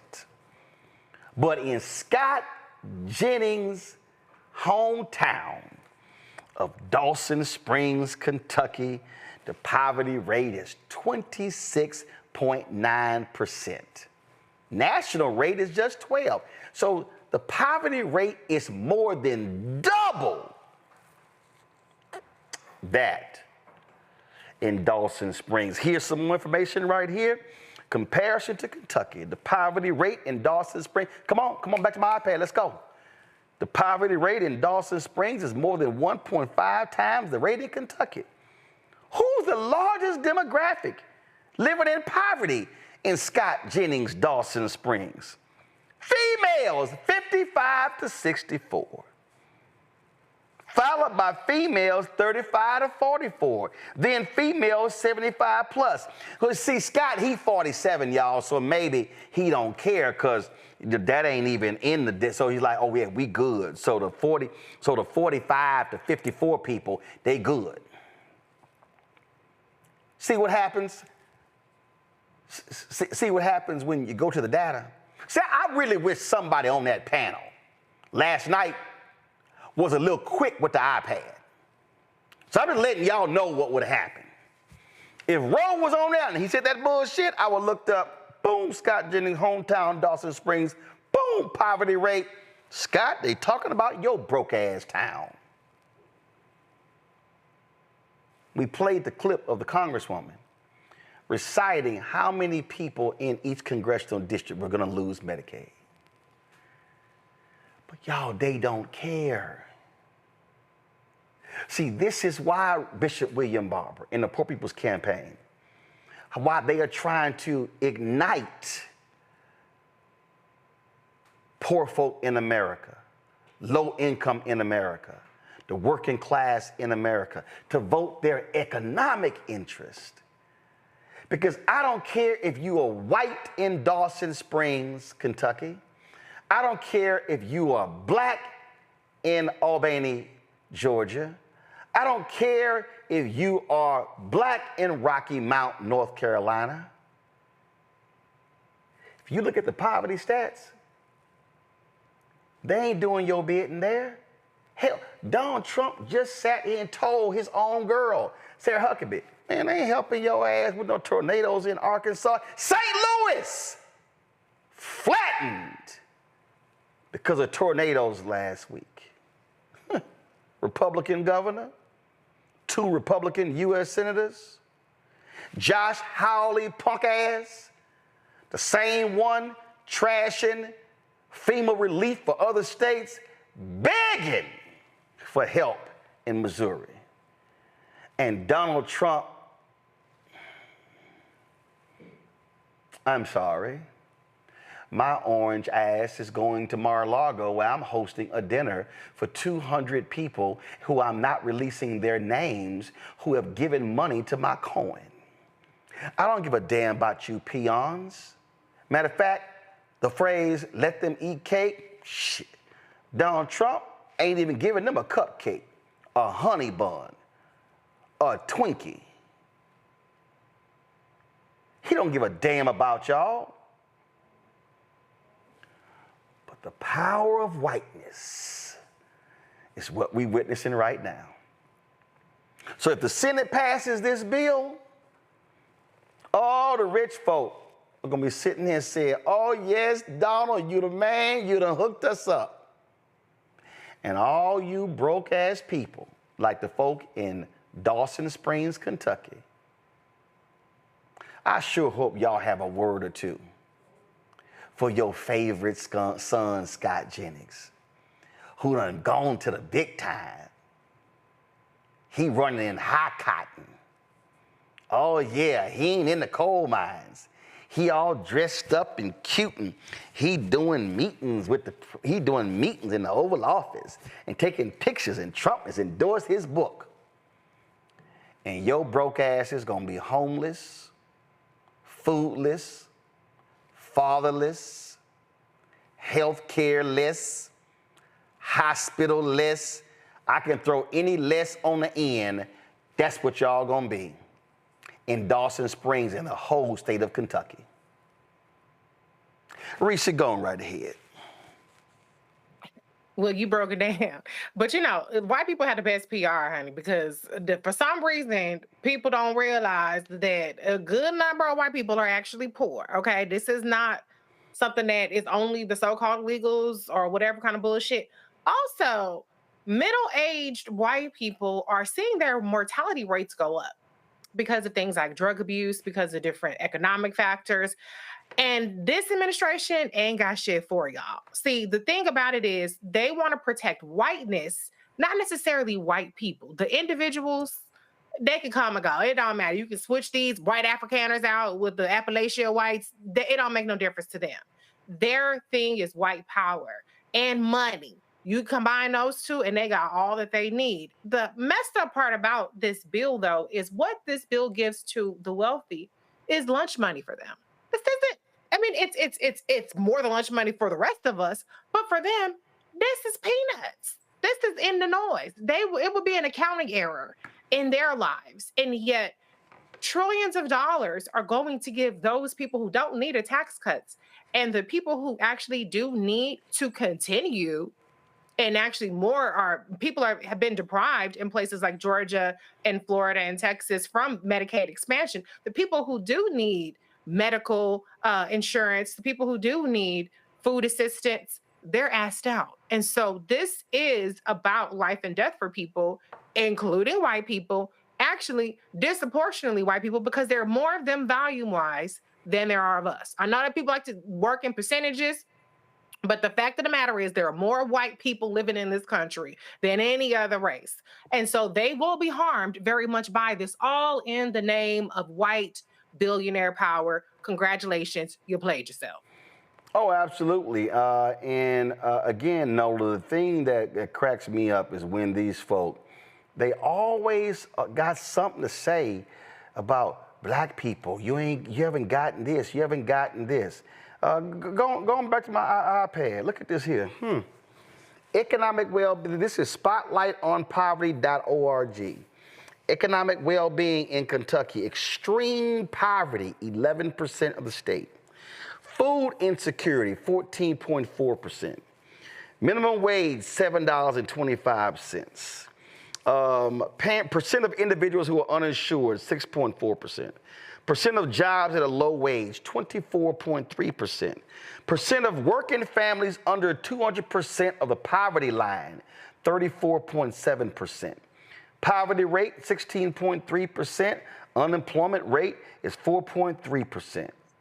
And you sit here and look at home foreclosure rate, 1.12%. Then you let percent of renters, 33%. I mean, it goes on and on and on and on. It shows you these numbers. They broke. They broke, Nola. And I keep saying, black broke and white broke is the same. Your ass broke. And Dr. King knew it too. You know, I had the pleasure the other morning, I should say, talking to Representative Cleo Fields from Louisiana, and also Representative Nakima Williams the other night at like 2:30 in the morning, as the Republicans tried to sneak past that big old ugly bill.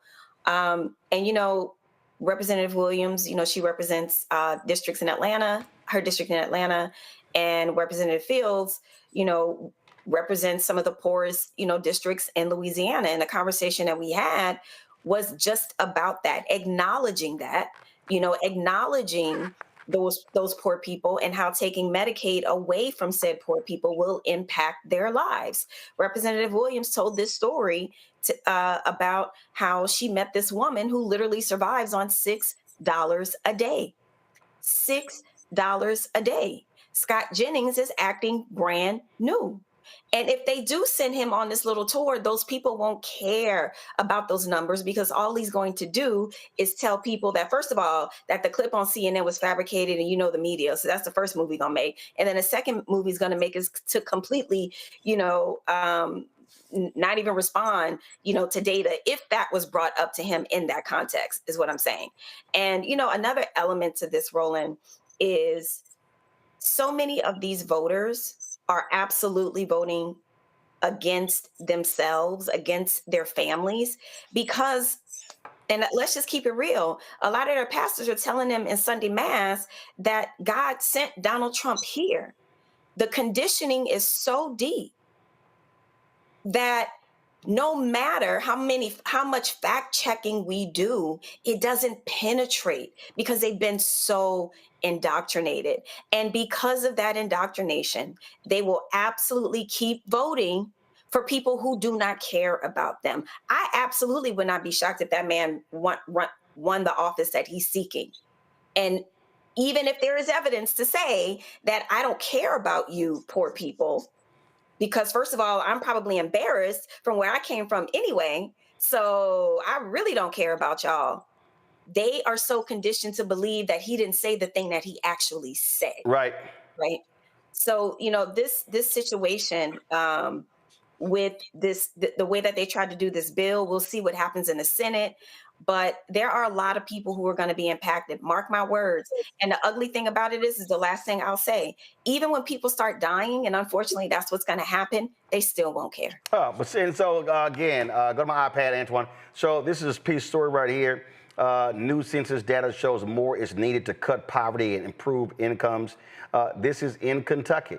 It says right here, and so when arrogant, smug ass individuals, like, look at this right here, pandemic era federal program / child poverty.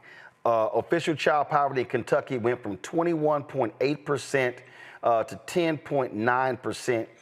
In Kentucky. That's what happens when you make investments.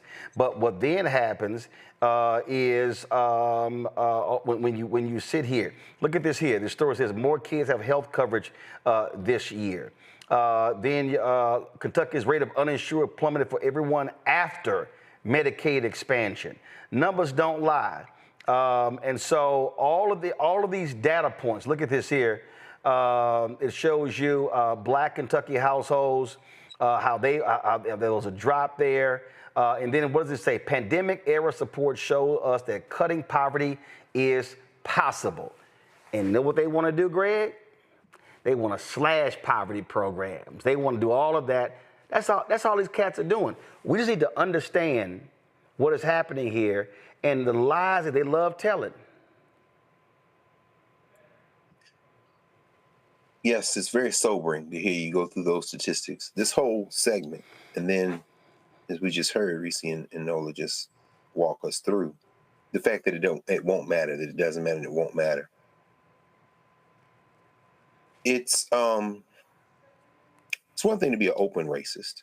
It's quite another to believe, because as you just said, Nola, as you said, Dr. Haynes, because you have been thoroughly brainwashed in a cultural and ideological position that Black people are simply not human, or certainly not as good as you are. That is the Christian fascist view. And thank you for making that very keen and important distinction, Nola, between Catholicism more broadly, which is the original European form of Christianity, of course, and the extremist view. As is extremism is Islam, there's extremism in Judaism, and extremism, of course, in Christianity. We see the extremism in Judaism playing out partially in Israel right now. So that's going to block them from ever doing anything else. I'm thinking about two books that came out just before COVID. One by Dr. Jonathan Mertzel entitled Dying of Whiteness, How the Politics of Racial Resentment is Killing America's Heartland. You've mentioned this book before. The idea that voting against their political interests, their class interests, they would rather die And we see, as a result of the policies that have been fomented by those owned by the billionaires who installed them in office, in part by weaponizing this propaganda, even as Elon Musk says, he's not going to spend millions and millions more anymore because maybe there's a growing resistance. We see that because of those policy cuts, because of the cuts in schools and social services and resistance to the Affordable Care Act and expanding Medicaid, well, you see the increasing deaths among white people from gun violence, those falling life expectancies you mentioned, and the rising dropout rates and so many other things. They are literally, and this is a medical doctor, Dr. Metzel, he says they're dying of whiteness. Now, contrast that with Black fatigue, Mary Frances Winter's book, which came out a few months later.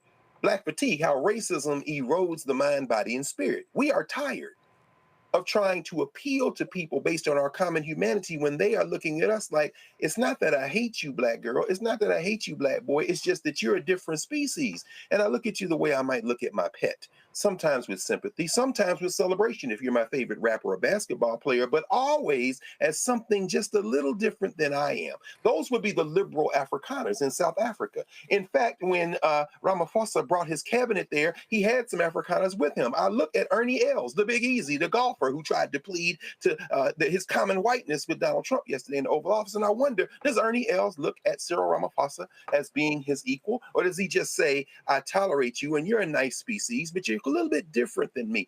I would almost trend toward the latter. And this is where we're going with this. If you can't stop these maniacs from voting against their interests when they will simply say to you, I would rather be white and dead than human and alive, then Black fatigue, it seems to me, and maybe even to Mary Frances Winters in her book suggests that we need to find who we can organize with, which is what Reverend Barber has been doing. We need to appeal to those who do have open ears. And the Scott Jenningses of the world, and the Junior Varsity Vances of the world, and the Tim Scotts of the world, and the 8 Negroes who voted for, Lord have mercy, the funniest thing about that I saw on social media about the new and then the so-called president of Florida A&M, I can't repeat here. Let's just say that somebody tweeted that blank sits on the highest of 7 hills, and you can kind of infer the rest in terms of drug abuse and what might be inferred from that. But the point is that those people all share one thing in common. It isn't race. It is a fealty to toady and kowtow and kiss ass and do whatever they can not to return to that coal mine, not to return to that cotton field, not to return to that job that they think is beneath them. And they will do anything to foment that. Let's start wasting our breath with Scott Jennings. If him and his constituents want to die of whiteness, so be it. We have Black fatigue now, which means that should instill in us a determination to find those people who will build in our common humanity. And when we install policies that will help everybody, them hillbillies will be saying the N-word, but they'll do it with a new set of teeth, and we won't care one way or the other. Well, the reason I wanted to be very specific about this is because, you know, when you listen to these folk, and when these folk always are talking, they never want to be challenged on where they come from. They never want to be called out on their home, and so folk got to be willing to do that. And again, this is where you hit them, and I just believe. And I said this when Obama was president. I said directly to him and his people in the White House. I said, y'all got to stop. Y'all keep going to the suburbs of Ohio and Maryland and Virginia talking about the Affordable Care Act. Nah. Take that shit to the brokest, whitest, reddest, sickest county in red states. I'm telling you right now, I'm doing a tour. Ken Martin, DNC, Chuck Schumer, Hakeem Jeffries. Y'all want to talk about it, do it? This is what you do. Pick the brokest, whitest, sickest town or county. Now I'll go back to the panel. Pick the brokest one in Mississippi, Alabama, Arkansas, West Virginia, Georgia, North Carolina, South Carolina, Kentucky, Tennessee, and who I want to throw in there? Louisiana. Yeah, I throw in Louisiana. You did that on purpose. I picked, I picked them 10. And I would sit here and say, let's talk about how this bill gonna jack y'all up. Force the local media to show up. Send text messages. Invite them out. And then say, why y'all not challenging your U.S. Senator? Your U.S. Senator, your member of Congress voted against you, voted against your interests. See, I just believe you got to be willing to go into the belly of the beast and say, bring your ass. And let's have this conversation and live stream it. And go to them network. CNN ratings are shit. Go to CNN, go to MSNBC. Hell, I would even say Fox News, y'all want to come to and recite the figures. I would sit there and say, we're in so-and-so county. This is the surrounding data of the 10 counties around us. This is how much they make it. This is how much they in poverty. This is when it comes to food insecurity. See, you got to challenge them where they are. Yeah, that's true. To me, and then you say, Trump, fly your ass here instead of going to Mar-a-Lago. See, that's how you got to do this thing. I mean, I get, you know, AOC and Bernie, they were having them rallies and they going here. No, hell no. Go on their turf. Bring the cameras with you. To me, that's how you do this. And then look them in the eye and say, so y'all broke, y'all sick, y'all tired, y'all illiterate, and y'all still voting for them? Who's the fool? Let me go to a break. I'll be right back.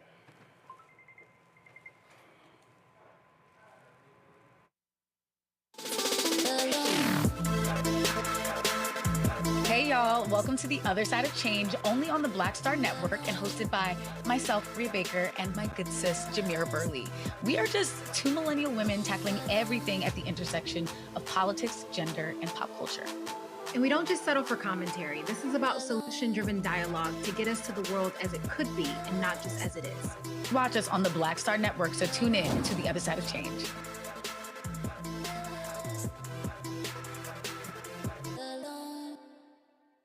You must be my new Lieutenant Governor. I'm ready for duty. I think I can make a difference. Just be a good girl. I'm gonna need some dinner and a lot of wine. I really don't think that he thinks I'm qualified. What you gonna do? Pump my shoulders. When you want something and you earn something, you fight for it. Kids, do you know who this is? Mary J. Blige. I didn't know we was about to be attacked by all of Nick Cannon's kids at once.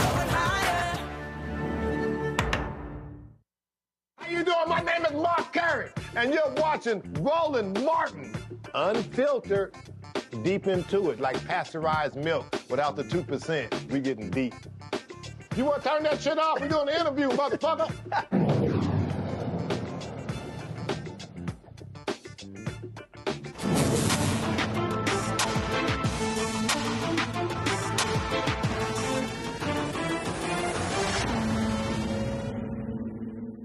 Well, they had a Judiciary Committee hearing, and Texas Congresswoman Jasmine Crockett had to school her GOP colleagues on the basics of the U.S. Constitution. She had to remind everyone the Fifth Amendment guarantees due process even for immigrants. Well, those remarks she made did not sink in.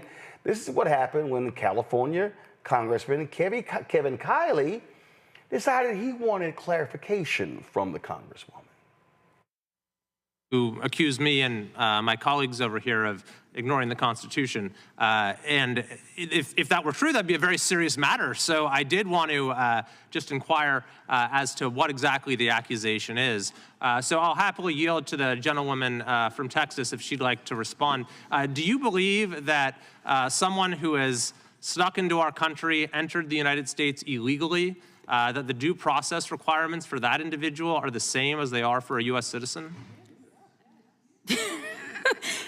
I thought the question was for me, but it seems like the lawyers on this side or just my entire team knows the answer. Mr. Chairman?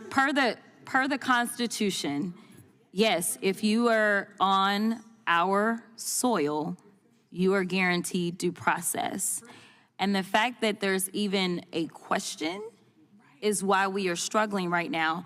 In addition to, an additional issue that I have is the executive order that was signed by the president that seemed to get rid of birthright citizenship, which also is laid out in the Constitution, which is why even the most conservative judges have ruled against. There is no one that has ruled that that was okay. Okay, thank you. You're welcome. So thank you. That's simply untrue. The Supreme Court has made it very clear that due process is a context-dependent inquiry. And someone who is here illegally in this country facing deportation, the requirements of due process are specific to that So context. I just want to clarify, and I know that there's lawyers on that side. It's just like we have different standards in general. Like you have a higher standard when it comes to a criminal case versus a civil case, right? So it's preponderance is going to be the burden on a civil case, and then it's going to be higher as it relates to a criminal case, right? It's beyond a reasonable doubt. That is going to be the burden of proof. When the Supreme Court was making distinctions, the distinctions weren't necessarily between is this person a citizen or is this person not. It wasn't a matter of certain people are not allowed to have due process, but it's kind of like there's different ways to evaluate things. The amount of protections that you are going to have in any criminal case. If you think about those that are charged with murder, whether they are a citizen or not, guess what? The burden of proof is still going to be the same. The burden of proof is still going to be beyond a reasonable doubt. There was never a distinction that said somehow, dependent upon your status, you somehow lose your access to due process. And frankly, that is honestly the only thing that the Supreme Court has been consistent on, is that there are due process rights that are going to be afforded to everyone that is found within our jurisdiction in the United States. I have not seen a case where they have said, no, it's okay for someone not to have due process. That is why the plane that was about to leave Texas, they said stop the plane literally at 1 a.m. because there had not been due process for those that were currently being held in the administration's custody. And thank you so much. Thank you. I think I understand your position a little better now. I can't say I agree with everything you said, but I would just say perhaps be careful with throwing out accusations or ignoring the Constitution, without carefully considering those statements, because the demands of due process is not just something that is the same in every context. It's Mr. very Chairman, much I have context. a unanimous. So I yield back. A unanimous consent request. Gentlelady is recognized for unanimous consent. I'd like to submit for the record the Constitution of the United States Fifth Amendment explained, so that the gentleman can see exactly what is in the Constitution, where it says no person shall be deprived of due process. I would just point out the Supreme Court, as the gentleman from California has said, has firmly, I'm quoting the Rehnquist from Justice Rehnquist, has firmly and repeatedly endorsed the proposition that Congress may make rules as to aliens that would be unacceptable if applied to citizens. But currently the Constitution says, it's not the same process due American citizens. Mr. Chairman, it just says no person. Objection, the Fifth Amendment will be entered in front of the Judiciary Committee's record. Thank you so much. I just wanted to make sure everybody knows what the Fifth Amendment says. We will take Maybe that. we could introduce the 14th Amendment too, Mr. Chairman. Okay, that's fine too. Well, you can introduce the whole Constitution. God bless you.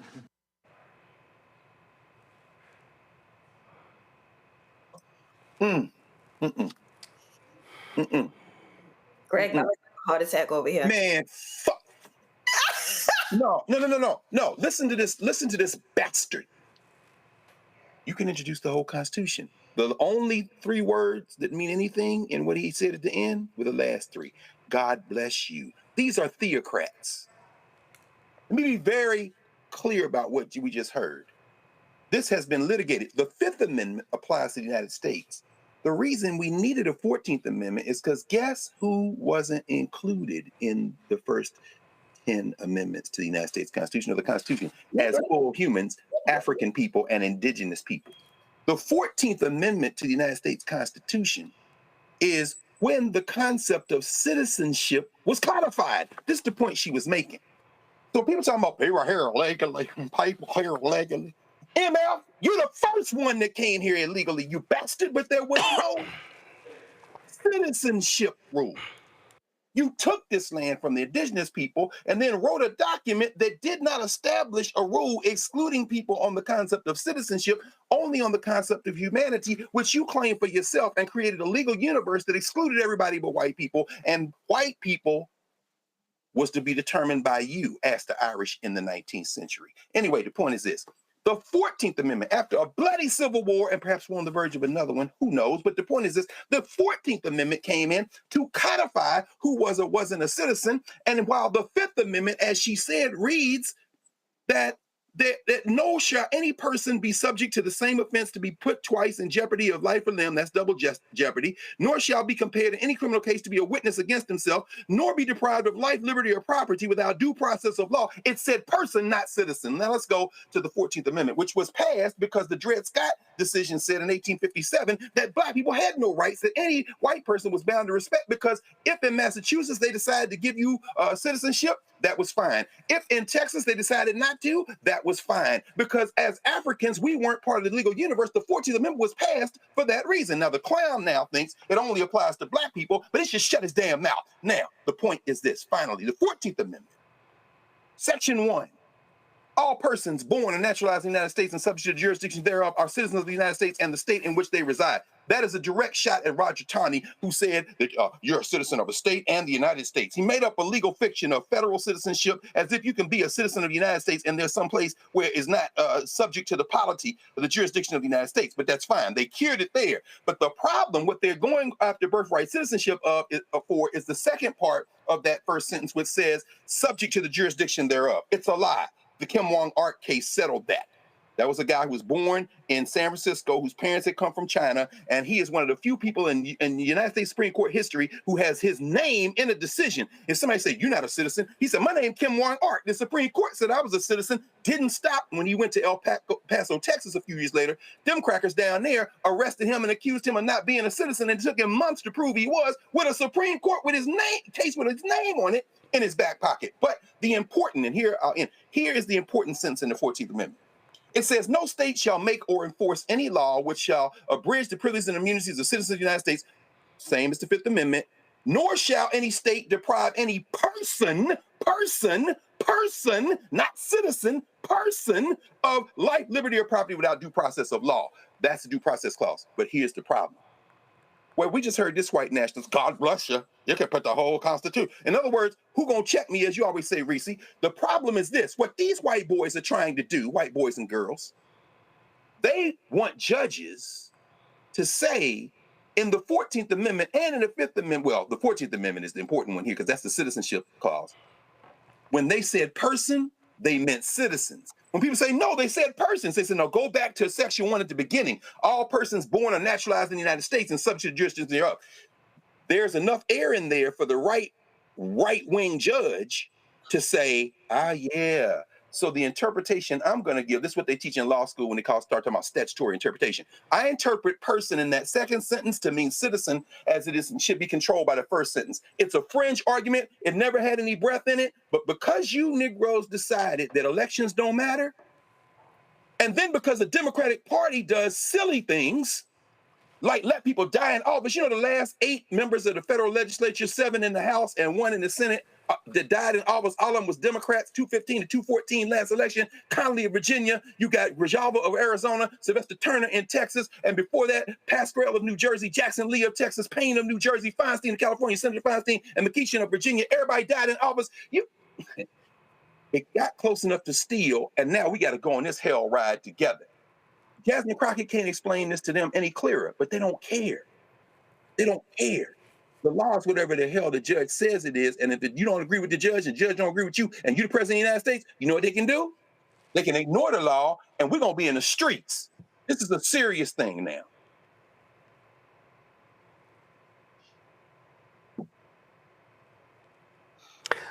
You okay, Greg? Reese and Nola, one of y'all want to follow that? I mean, God. Well, I mean, I'll go. You know, Dr. Carr, obviously, he held it down. He held it down. Here's the thing that people don't understand about this whole, the real danger of this due process thing is that this administration will pack your ass up and put you on a plane, and you'll be in somebody's seat cot in South Sudan. They trying to get people in Libya before anybody had a chance to say boo. And you could be a citizen. There are people, they've admitted, that have protected status. Kilmar, Brego Garcia, and they still like, fuck it, we're not bringing them back. Right. And so the danger of not having due process is also a danger to U.S. citizens, because how you know that they're going to get it right? They don't care to get it right. They've literally said they don't care to get it right. Just like the case in Oklahoma where these roided up ICE agents and all these multi-agency people, but nobody wants to cop to it, raided a house of a U.S. citizen, made them come outside, get searched, stole their goods, and then they said, we weren't there. That's where the due process part comes in. And so anybody who thinks, well, I don't think that immigrants should have due process. I don't think if you're here legally, what you need due process for? Okay, when they pack your black ass up and your family is in front of the Capitol steps trying to get you back, even though you're a U.S. citizen, they're like, well, we're talking about birthright citizenship. Should they really be a citizen? Should they really be this? Well, both of their parents wasn't citizens. When they having that argument while you sitting in somebody's jail, then we can have a conversation about why due process is important for everybody. Nobody has any illusions that due process is equally applied. We know this justice system doesn't treat anybody equally, especially not Black people. That's not the case. That's not the argument that's being made. But due process has to exist for everybody's benefit. It's not a gift. It's not some charity that we're giving to some people who shouldn't really be here by somebody's judgment. It's something that we all need to hold on to for dear life. And we still, even with due process, might end our asses up in Libya or South Sudan. We still might do that. But if we got a little bit more of a chance to stay here because the judge says, well, you know, this is your birth certificate. It does say that you're supposed to be here. Then we need to make sure that we keep that going just for as long as we can. You're right. And Nola, these fools had better recognize that Donald Trump will absolutely attempt to send Americans out of the country. He's already said it.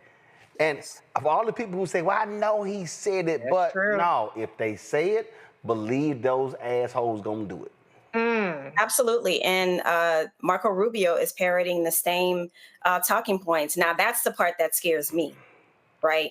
When you have the Secretary of State parroting the same things. Like, I understand, yes, you serve at the pleasure of the president, but this is scary because if I'm not mistaken, Rubio's also a lawyer, right? Mm-hmm. So here you have the Secretary of State, who's also a trained attorney, talking about, well, you know, it kind of due process depends. That is we are in very, very slippery slope territory, and they keep saying it over and over, and they're normalizing it for people who don't understand the nuances, and that's what they're banking on, is the people who don't understand the nuances to grow this apathy amongst the American public to where we're looking the other direction. And here, you know, in the cloak of night, like the other night on the Hill where they were trying to pass that bill, you know, here we are sitting, looking around like, wait a minute, what happened to due process? You know what I mean? And that's where this is heading. And for people who do not believe that this is a slow rolling coup, this, like Greg said, and I understand his passion, I totally get it 1000%, especially when this is something that you trained in and this is something that you believe in, and to see what's happening to it, it is heartbreaking, right? And it's infuriating. But I'm telling you, one day we're going to wake up, because we were so distracted with being bombarded with so much, right? That we are going to be a country with no rules, no laws, and that's scary territory. And further, I'll say that I'm really concerned. You know, I'm really concerned. You know, we're people that are heavily that we pay attention to the news and news cycles. We're really involved, and I am really, really concerned because there really aren't any checks and or balances. The way in which the Republicans have done this thing, it's like they have blanketed, you know, every single lever of the government. And then in Congress, people, I need y'all to understand how important 26 is. And before we get there, they will try to pull something. They are going to try to do something to interrupt the 2026 elections. I'm telling you right now. Yeah. But in addition to that, we can't stay at home because of it. Our lives are on the line here, people. They are trying to do away with due process.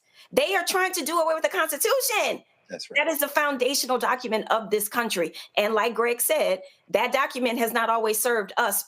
It has not always worked in our favor. But the larger point is, it doesn't matter, because we're talking about the nuts and bolts of what keeps this country together, what keeps this democracy together. And we are hanging off a cliff. And I need y'all to understand how important 2026 is, how important your local elections are every single Tuesday. Y'all have to be civically engaged. We are in trouble. All right, folks, we come back. We'll have a business owner for our shopblackstarnetwork.com website. And so we have the conversation next. Don't forget to support the work that we do by joining our Bring the Funk fan club. The goal is to get 20,000 of our fans contributing on average $50 each a year. That's $4.19 a month, 13 cents a day. If you can't give that, give less. We totally understand it. We appreciate it. If you can give more, that'll be great as well. We purposely do not charge a subscription fee because we want the content widely available. If you want to contribute via Cash App, use the Stripe QR code. You see it right here. Also, you want to send a check and money order, make it payable to Roland Martin Unfiltered, P.O. Box 57196, Washington, D.C., 20037-0196. PayPal's R Martin Unfiltered, Venmo RM Unfiltered, Zelle Roland at RolandSMartin.com, Roland at RolandMartinUnfiltered.com. We'll be right back.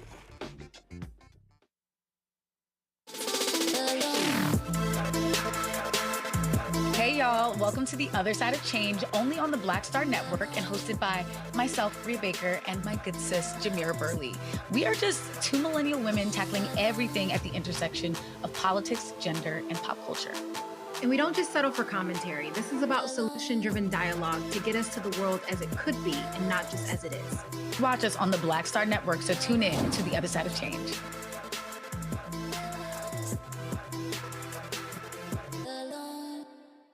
My name is Lena Charles, and I'm from Opelousas, Louisiana.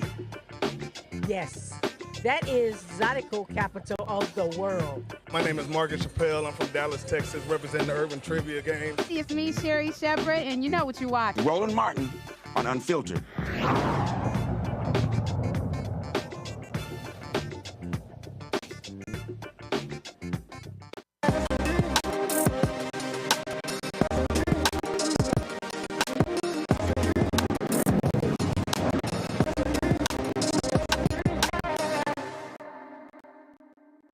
All right, folks, time for our shopblackstarnetwork.com segment, part of our marketplace where we focus on black-owned businesses. Now, we all have a sweet tooth, and one black-owned business in Chicago has just about everything to soothe anyone's cravings.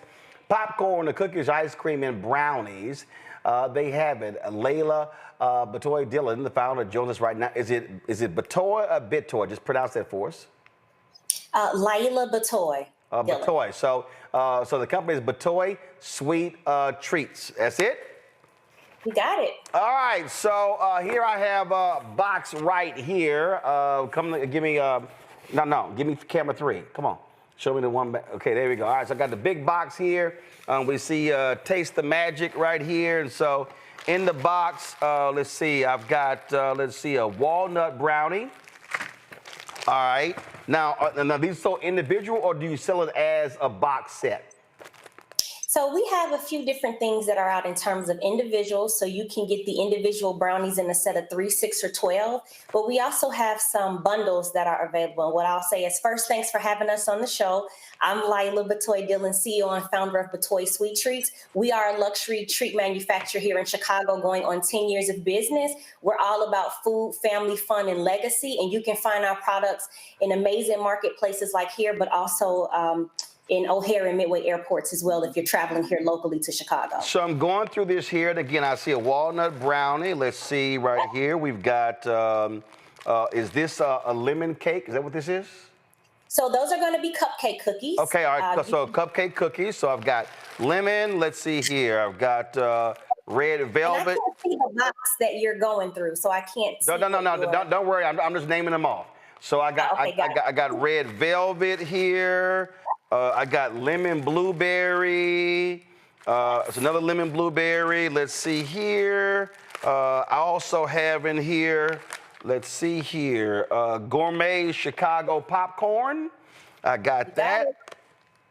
And that's a small bag, but then we have the larger bag of the gourmet Chicago popcorn. So how many different products do you have? So we have over 127 SKUs that are in the marketplace. Wow. We've narrowed it down to our top sellers for here. So a few things that I want to go ahead and highlight, as you can see here, some of our key sellers are definitely going to be our brownies. These are one of our signature. It's going to give a combination of delicious ooey gooey fudgy, but also cakey. You can get that again in a combination. I'm sorry, did you say ooey gooey fudgy and cakey?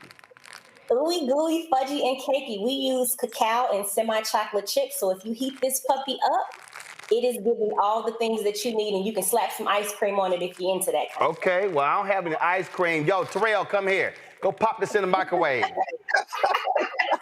Also, we also have a sweet and savory bundle where you could either get, as you mentioned, either the large bag of popcorn or the small bag of popcorn, and a variety of our best-selling baked goods, which could either be a combination of the brownie and or some of our delicious cookies. So we've got hitting you with our best sellers. Also, if you are old school and you like the traditional pixies, we're hand dipping everything delicious in Chicago. This is going to be our pecan turtles. This is going to be house-made caramel over pecans and dipped in either semi or milk chocolate. So this is also one of our staples here in Chicago. When did you start the business and why? Were you working somewhere else? Was it something that you wanted, you couldn't find? So by trade, I'm actually a management consulting girl. So I've lived, traveled, and worked for the top 3 consulting firms. And I just got really tired of wheels up to wheels down, always traveling. With the support of my husband, I was able to come off of the road. And a little bit background about my family, the Batoys. I come from a line of entrepreneurs, from small mom and pop shops, restaurants, barbecue shacks, things like that. So I wanted to come 360 to where my father started his business, and where I'm sitting at right now is a block from where he started his business back in the 70s. So I wanted to also focus on providing jobs and economic development in the underserved community. And for me, doing that through fun, sweet treats, and the universal language of food was the way to do that. And also sharing magical memories from recipes that brought my family together over the years. Okay, all right, that's cool right there. And so let's see here. You ain't bring me a napkin, dog? Give me that napkin right there. Come on, Terrell. You gotta think this thing through, my brother. Well, sometimes, Roland, you just gotta get in and get messy. No. I understand that, but I still gotta punch my iPad and my phones here. So but he a Sigma. He don't know better. So all right. So you chose to go the sweet route, and how many employees do you have? We currently have 5 folks that are working inside of our production facility. All of them are minorities that are local here to Chicago's West Side. And then we have an additional 3 that will be doing what I would call like corporate functions, including myself. Okay, now first of all, let me be real clear. Everything for me is black. I like chocolate cake. I like chocolate ice cream. All my cars been black. All my women been black. So that's how I roll. This is a good, yeah, if this was with some ice cream, this would be the bomb. Yeah, our brownies are, you ain't lying. Some people like, why are you heating this? I'm like, y'all don't understand. I said a brownie or chocolate cake heated up changes everything, but this is damn good. I'm sorry, go ahead. Heat it up to taste the magic. Those are also going to be made with natural and fresh ingredients, so you don't have to feel as guilty as you're enjoying every bite of that. All right, then. Greg, you still there? You got a question? Hey, yeah, Greg. man. Well, I wish man, we can tell by the sound of your voice as you chewing on this how delicious you do it. Folks in the chat talking about don't smack. Man, what the hell you think I'm going to do? What you going to do? Sister Layla, first of all, congratulations on 10 years. I was looking at your being recognized by the Bears back in 2022 in Small Business All Pro Game Days Eats Of edition and winning that competition. Congratulations on that as well. And it was an interesting line in terms of kind of the origin story of this work. You talked about being in Italy and learning how to make gelato, but then, and I love how you combine this with the question of legacy, saying, yeah, this is delicious and gelato is all good, but I'm gonna integrate some sweet potato, peach cobbler, and red velvet. Could you talk about this gelato experience you had and then how you blacked it up? Yeah, so at the time that I was expatting for my work, sweet treats wasn't even the thing at the time. And traditionally, Italians are a very close-knit culture. So I was very grateful that they took me in and even allowed to show me how to do that. But for me, again, my flavor palette, though, I've lived, traveled, worked all over the world. What resonated with me were some very special things that the people in my family made. And that was peach cobbler, sweet potato pie, red velvet, lemon pound cake. Those were the things that we were doing on Easter, Christmas, and Thanksgiving. And so once I learned how to make the gelato, it was important for me to bring my family flair into the fold. And that's really what this brand is about: family, food, fun, and legacy. Thank you. Wow. Well, I can tell you, and luckily I had a workout and I had limited my food intake. So we ain't gonna go because, first of all, the lemon blueberry looks fire. The lemon is fire.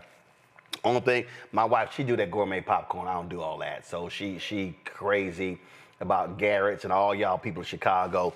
Look, I eat regular ass popcorn, so I don't need all that extra stuff on my popcorn. I keep it real plain. Just give me some damn butter and salt, and we good. But this is fabulous. So someone in the chat wants to know what terminal are you in? You at O'Hare and Midway? We're at Midway on O'Hare. If you're coming through Midway, as soon as you come through, we're going to be in a store called Evolve. If you're going in O'Hare, we're going to be in terminals 1 and 3. You're looking for stores 6 Point Markets, Branch and Boulevard, Evolve, or any combination of the Hudson newsstands are where our products can be located. So folks, we want y'all to go to shopblackstarnetwork.com. Go to my iPad, Antoine. And Roland, I'll say we already got quite a few orders before we even hopped on today. So people are really buying the brownies, and they're also buying that sweet and savory bundle. So just heads up for anyone who's watching who ordered before I hopped on, all your orders have shipped, and you'll be enjoying that from Memorial Day weekend. Now let me help everybody out, okay, y'all? I'm being straight up. See, I couldn't do one of the morning shows. You know what they had? Now going back. One of the morning shows where they have the cooking segments and they taste some food and they lying. I don't front. I'm just letting you. Listen. I'm not lying. I'm not lying. Again, I appreciate Layla being here, but I'm telling y'all right now, if this brownie was not good, if this brownie was not the bomb, I would have ate a corner and I would have pushed that sucker aside. I'm telling y'all, I don't front. This a damn good ass brownie. And the brownie, and again, now there's some brownies y'all eat where you need the ice cream to go with it to offset it. No, you can eat this plain. Heat it up. This is lit. So again, I don't front. I don't play. If it wasn't the case, I'd be sitting here like, okay, we appreciate it. I'm just saying. And so Carol just got my ear. Are you sharing with us? No. Let's see. Hold up. Let's see here. Y'all can have the popcorn. And let's see here. I leave with y'all one red velvet. Let's see. There's a lemon blueberry. I leave y'all one of those. There's a lemon. I'm gonna leave y'all one of those. Let's see how many people in there. Let's see here. There's another red velvet. So that's, let's see here, that's 4. There's a lemon blueberry. So we're gonna do this here. I'm gonna put the lemon back and and I'm gonna take the lemon blueberry. But the other 2 fudge brownies, y'all, they staying with me. So And Roland, may I ask, did you just get your box that you're opening it for the first time? Yeah, Kara brought it out here. Kara brought it out here right before the segment. And I want to just highlight the quality of our freshness. That box was delivered to you last week. So everything that you're eating is already 6-7 days old. Wow. So that box was sent out to you last week. We really pride ourselves on freshness and quality. So what you're getting and what you're experiencing from Roland is the same commitment that we give to every order. We like to do wow and delight, and everything is packed and made fresh. Okay. All right, go to my iPad. All right. Yeah, I'm smacking. Batoy Sweet Treats on shopblackstarnetwork.com. Y'all see it right here. You see the items. You can order right here. Remember, y'all, Father's Day is coming up. You got birthdays. Y'all want to hand out some Juneteenth. If y'all going to have some Juneteenth celebrations and parties, here you go right here. Y'all support this Black-owned business. That's why we created this marketplace segment specifically to give an opportunity for Black-owned businesses. Marketing costs are real. And so we have, of course, a massive audience. You know, we're now sitting at 1.8 million subscribers on our YouTube channel, on our way to 2 million. I think we'll be there by our 7th anniversary on September 4th. And so I want y'all to, again, pass the word. Go to shopblackstarnetwork.com for y'all to enjoy these treats from a Black-owned company. And listen, I ain't got a problem saying it. PepsiCo, they ain't spending no money with Black people. And y'all eat all these snacks and stuff along those lines. And this, Antoine gonna keep it on the sister, bruh. Thank you. Okay? Y'all stop switching. So listen, support.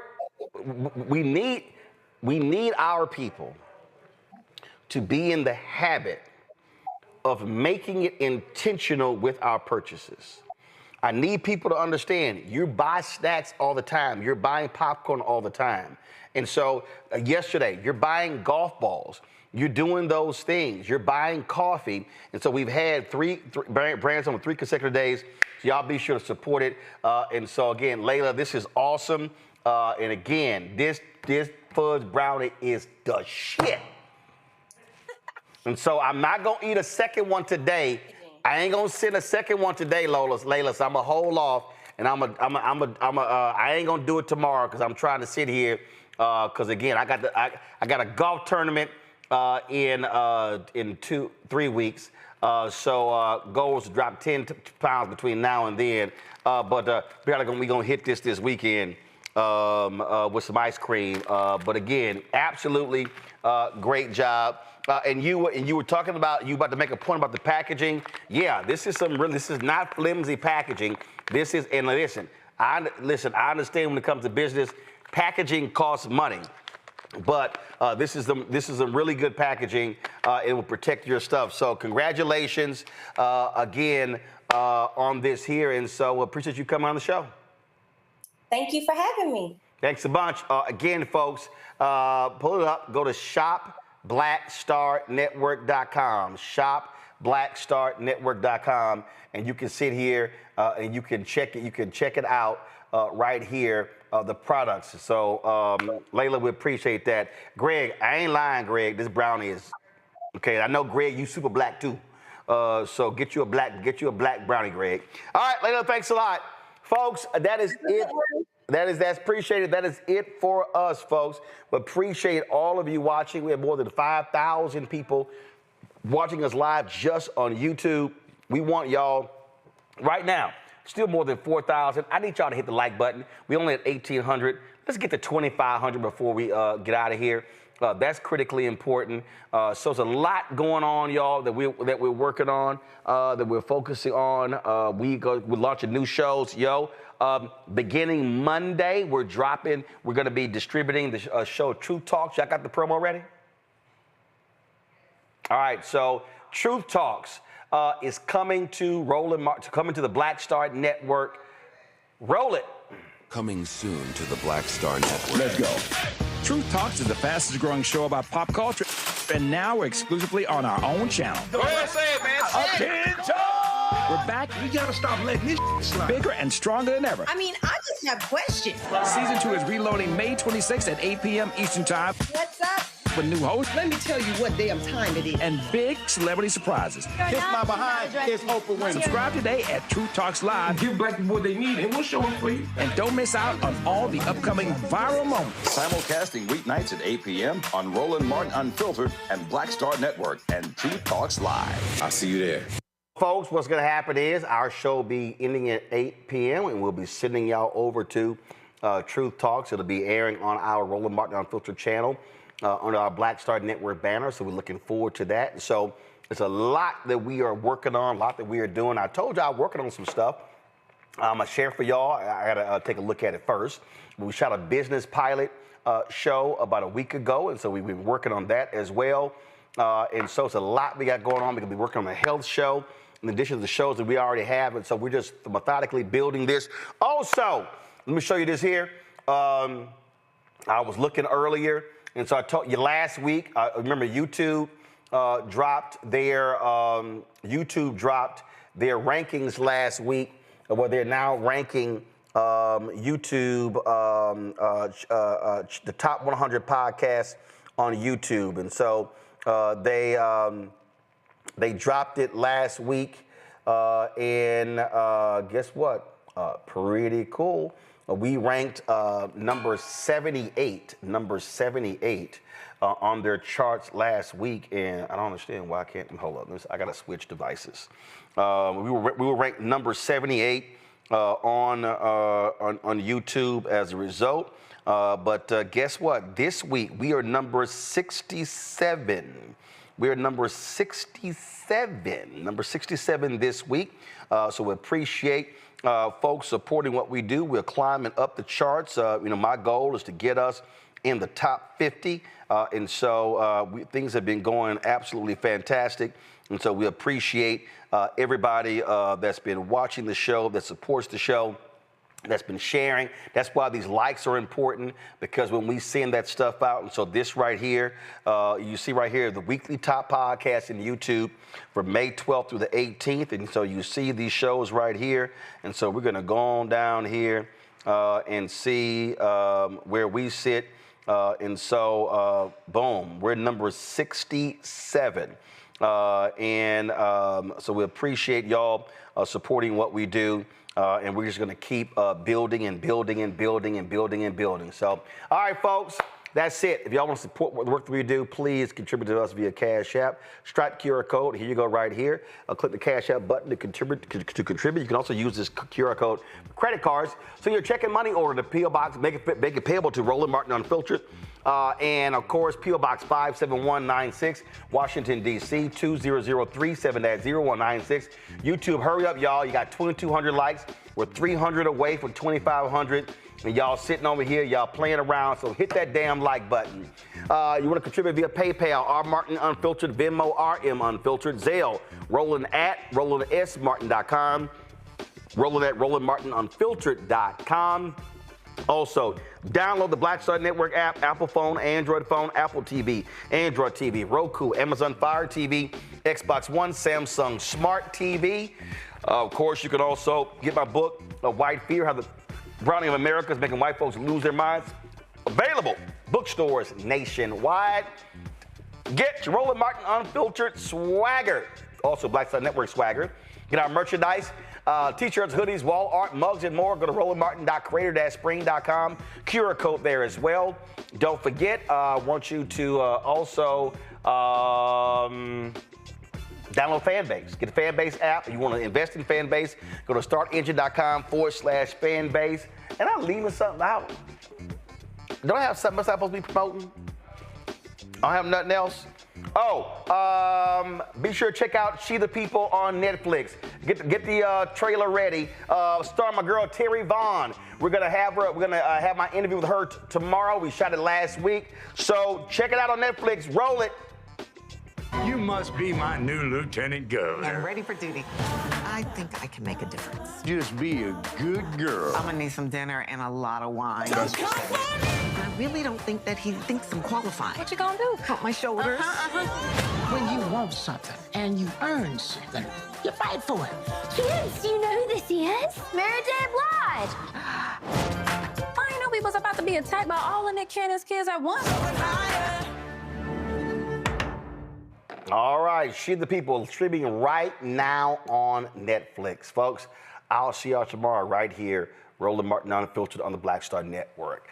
Holla! Black Star Network is here. Oh, no punch! I'm real revolutionary right now. Thank you for being the voice of Black America. All momentum we have now, we have to keep this going. The video looks phenomenal. See, this difference between Black Star Network and black-owned media and something like CNN. You can't be black-owned media and be scared. It's time to be smart. Bring your eyeballs home. You dig?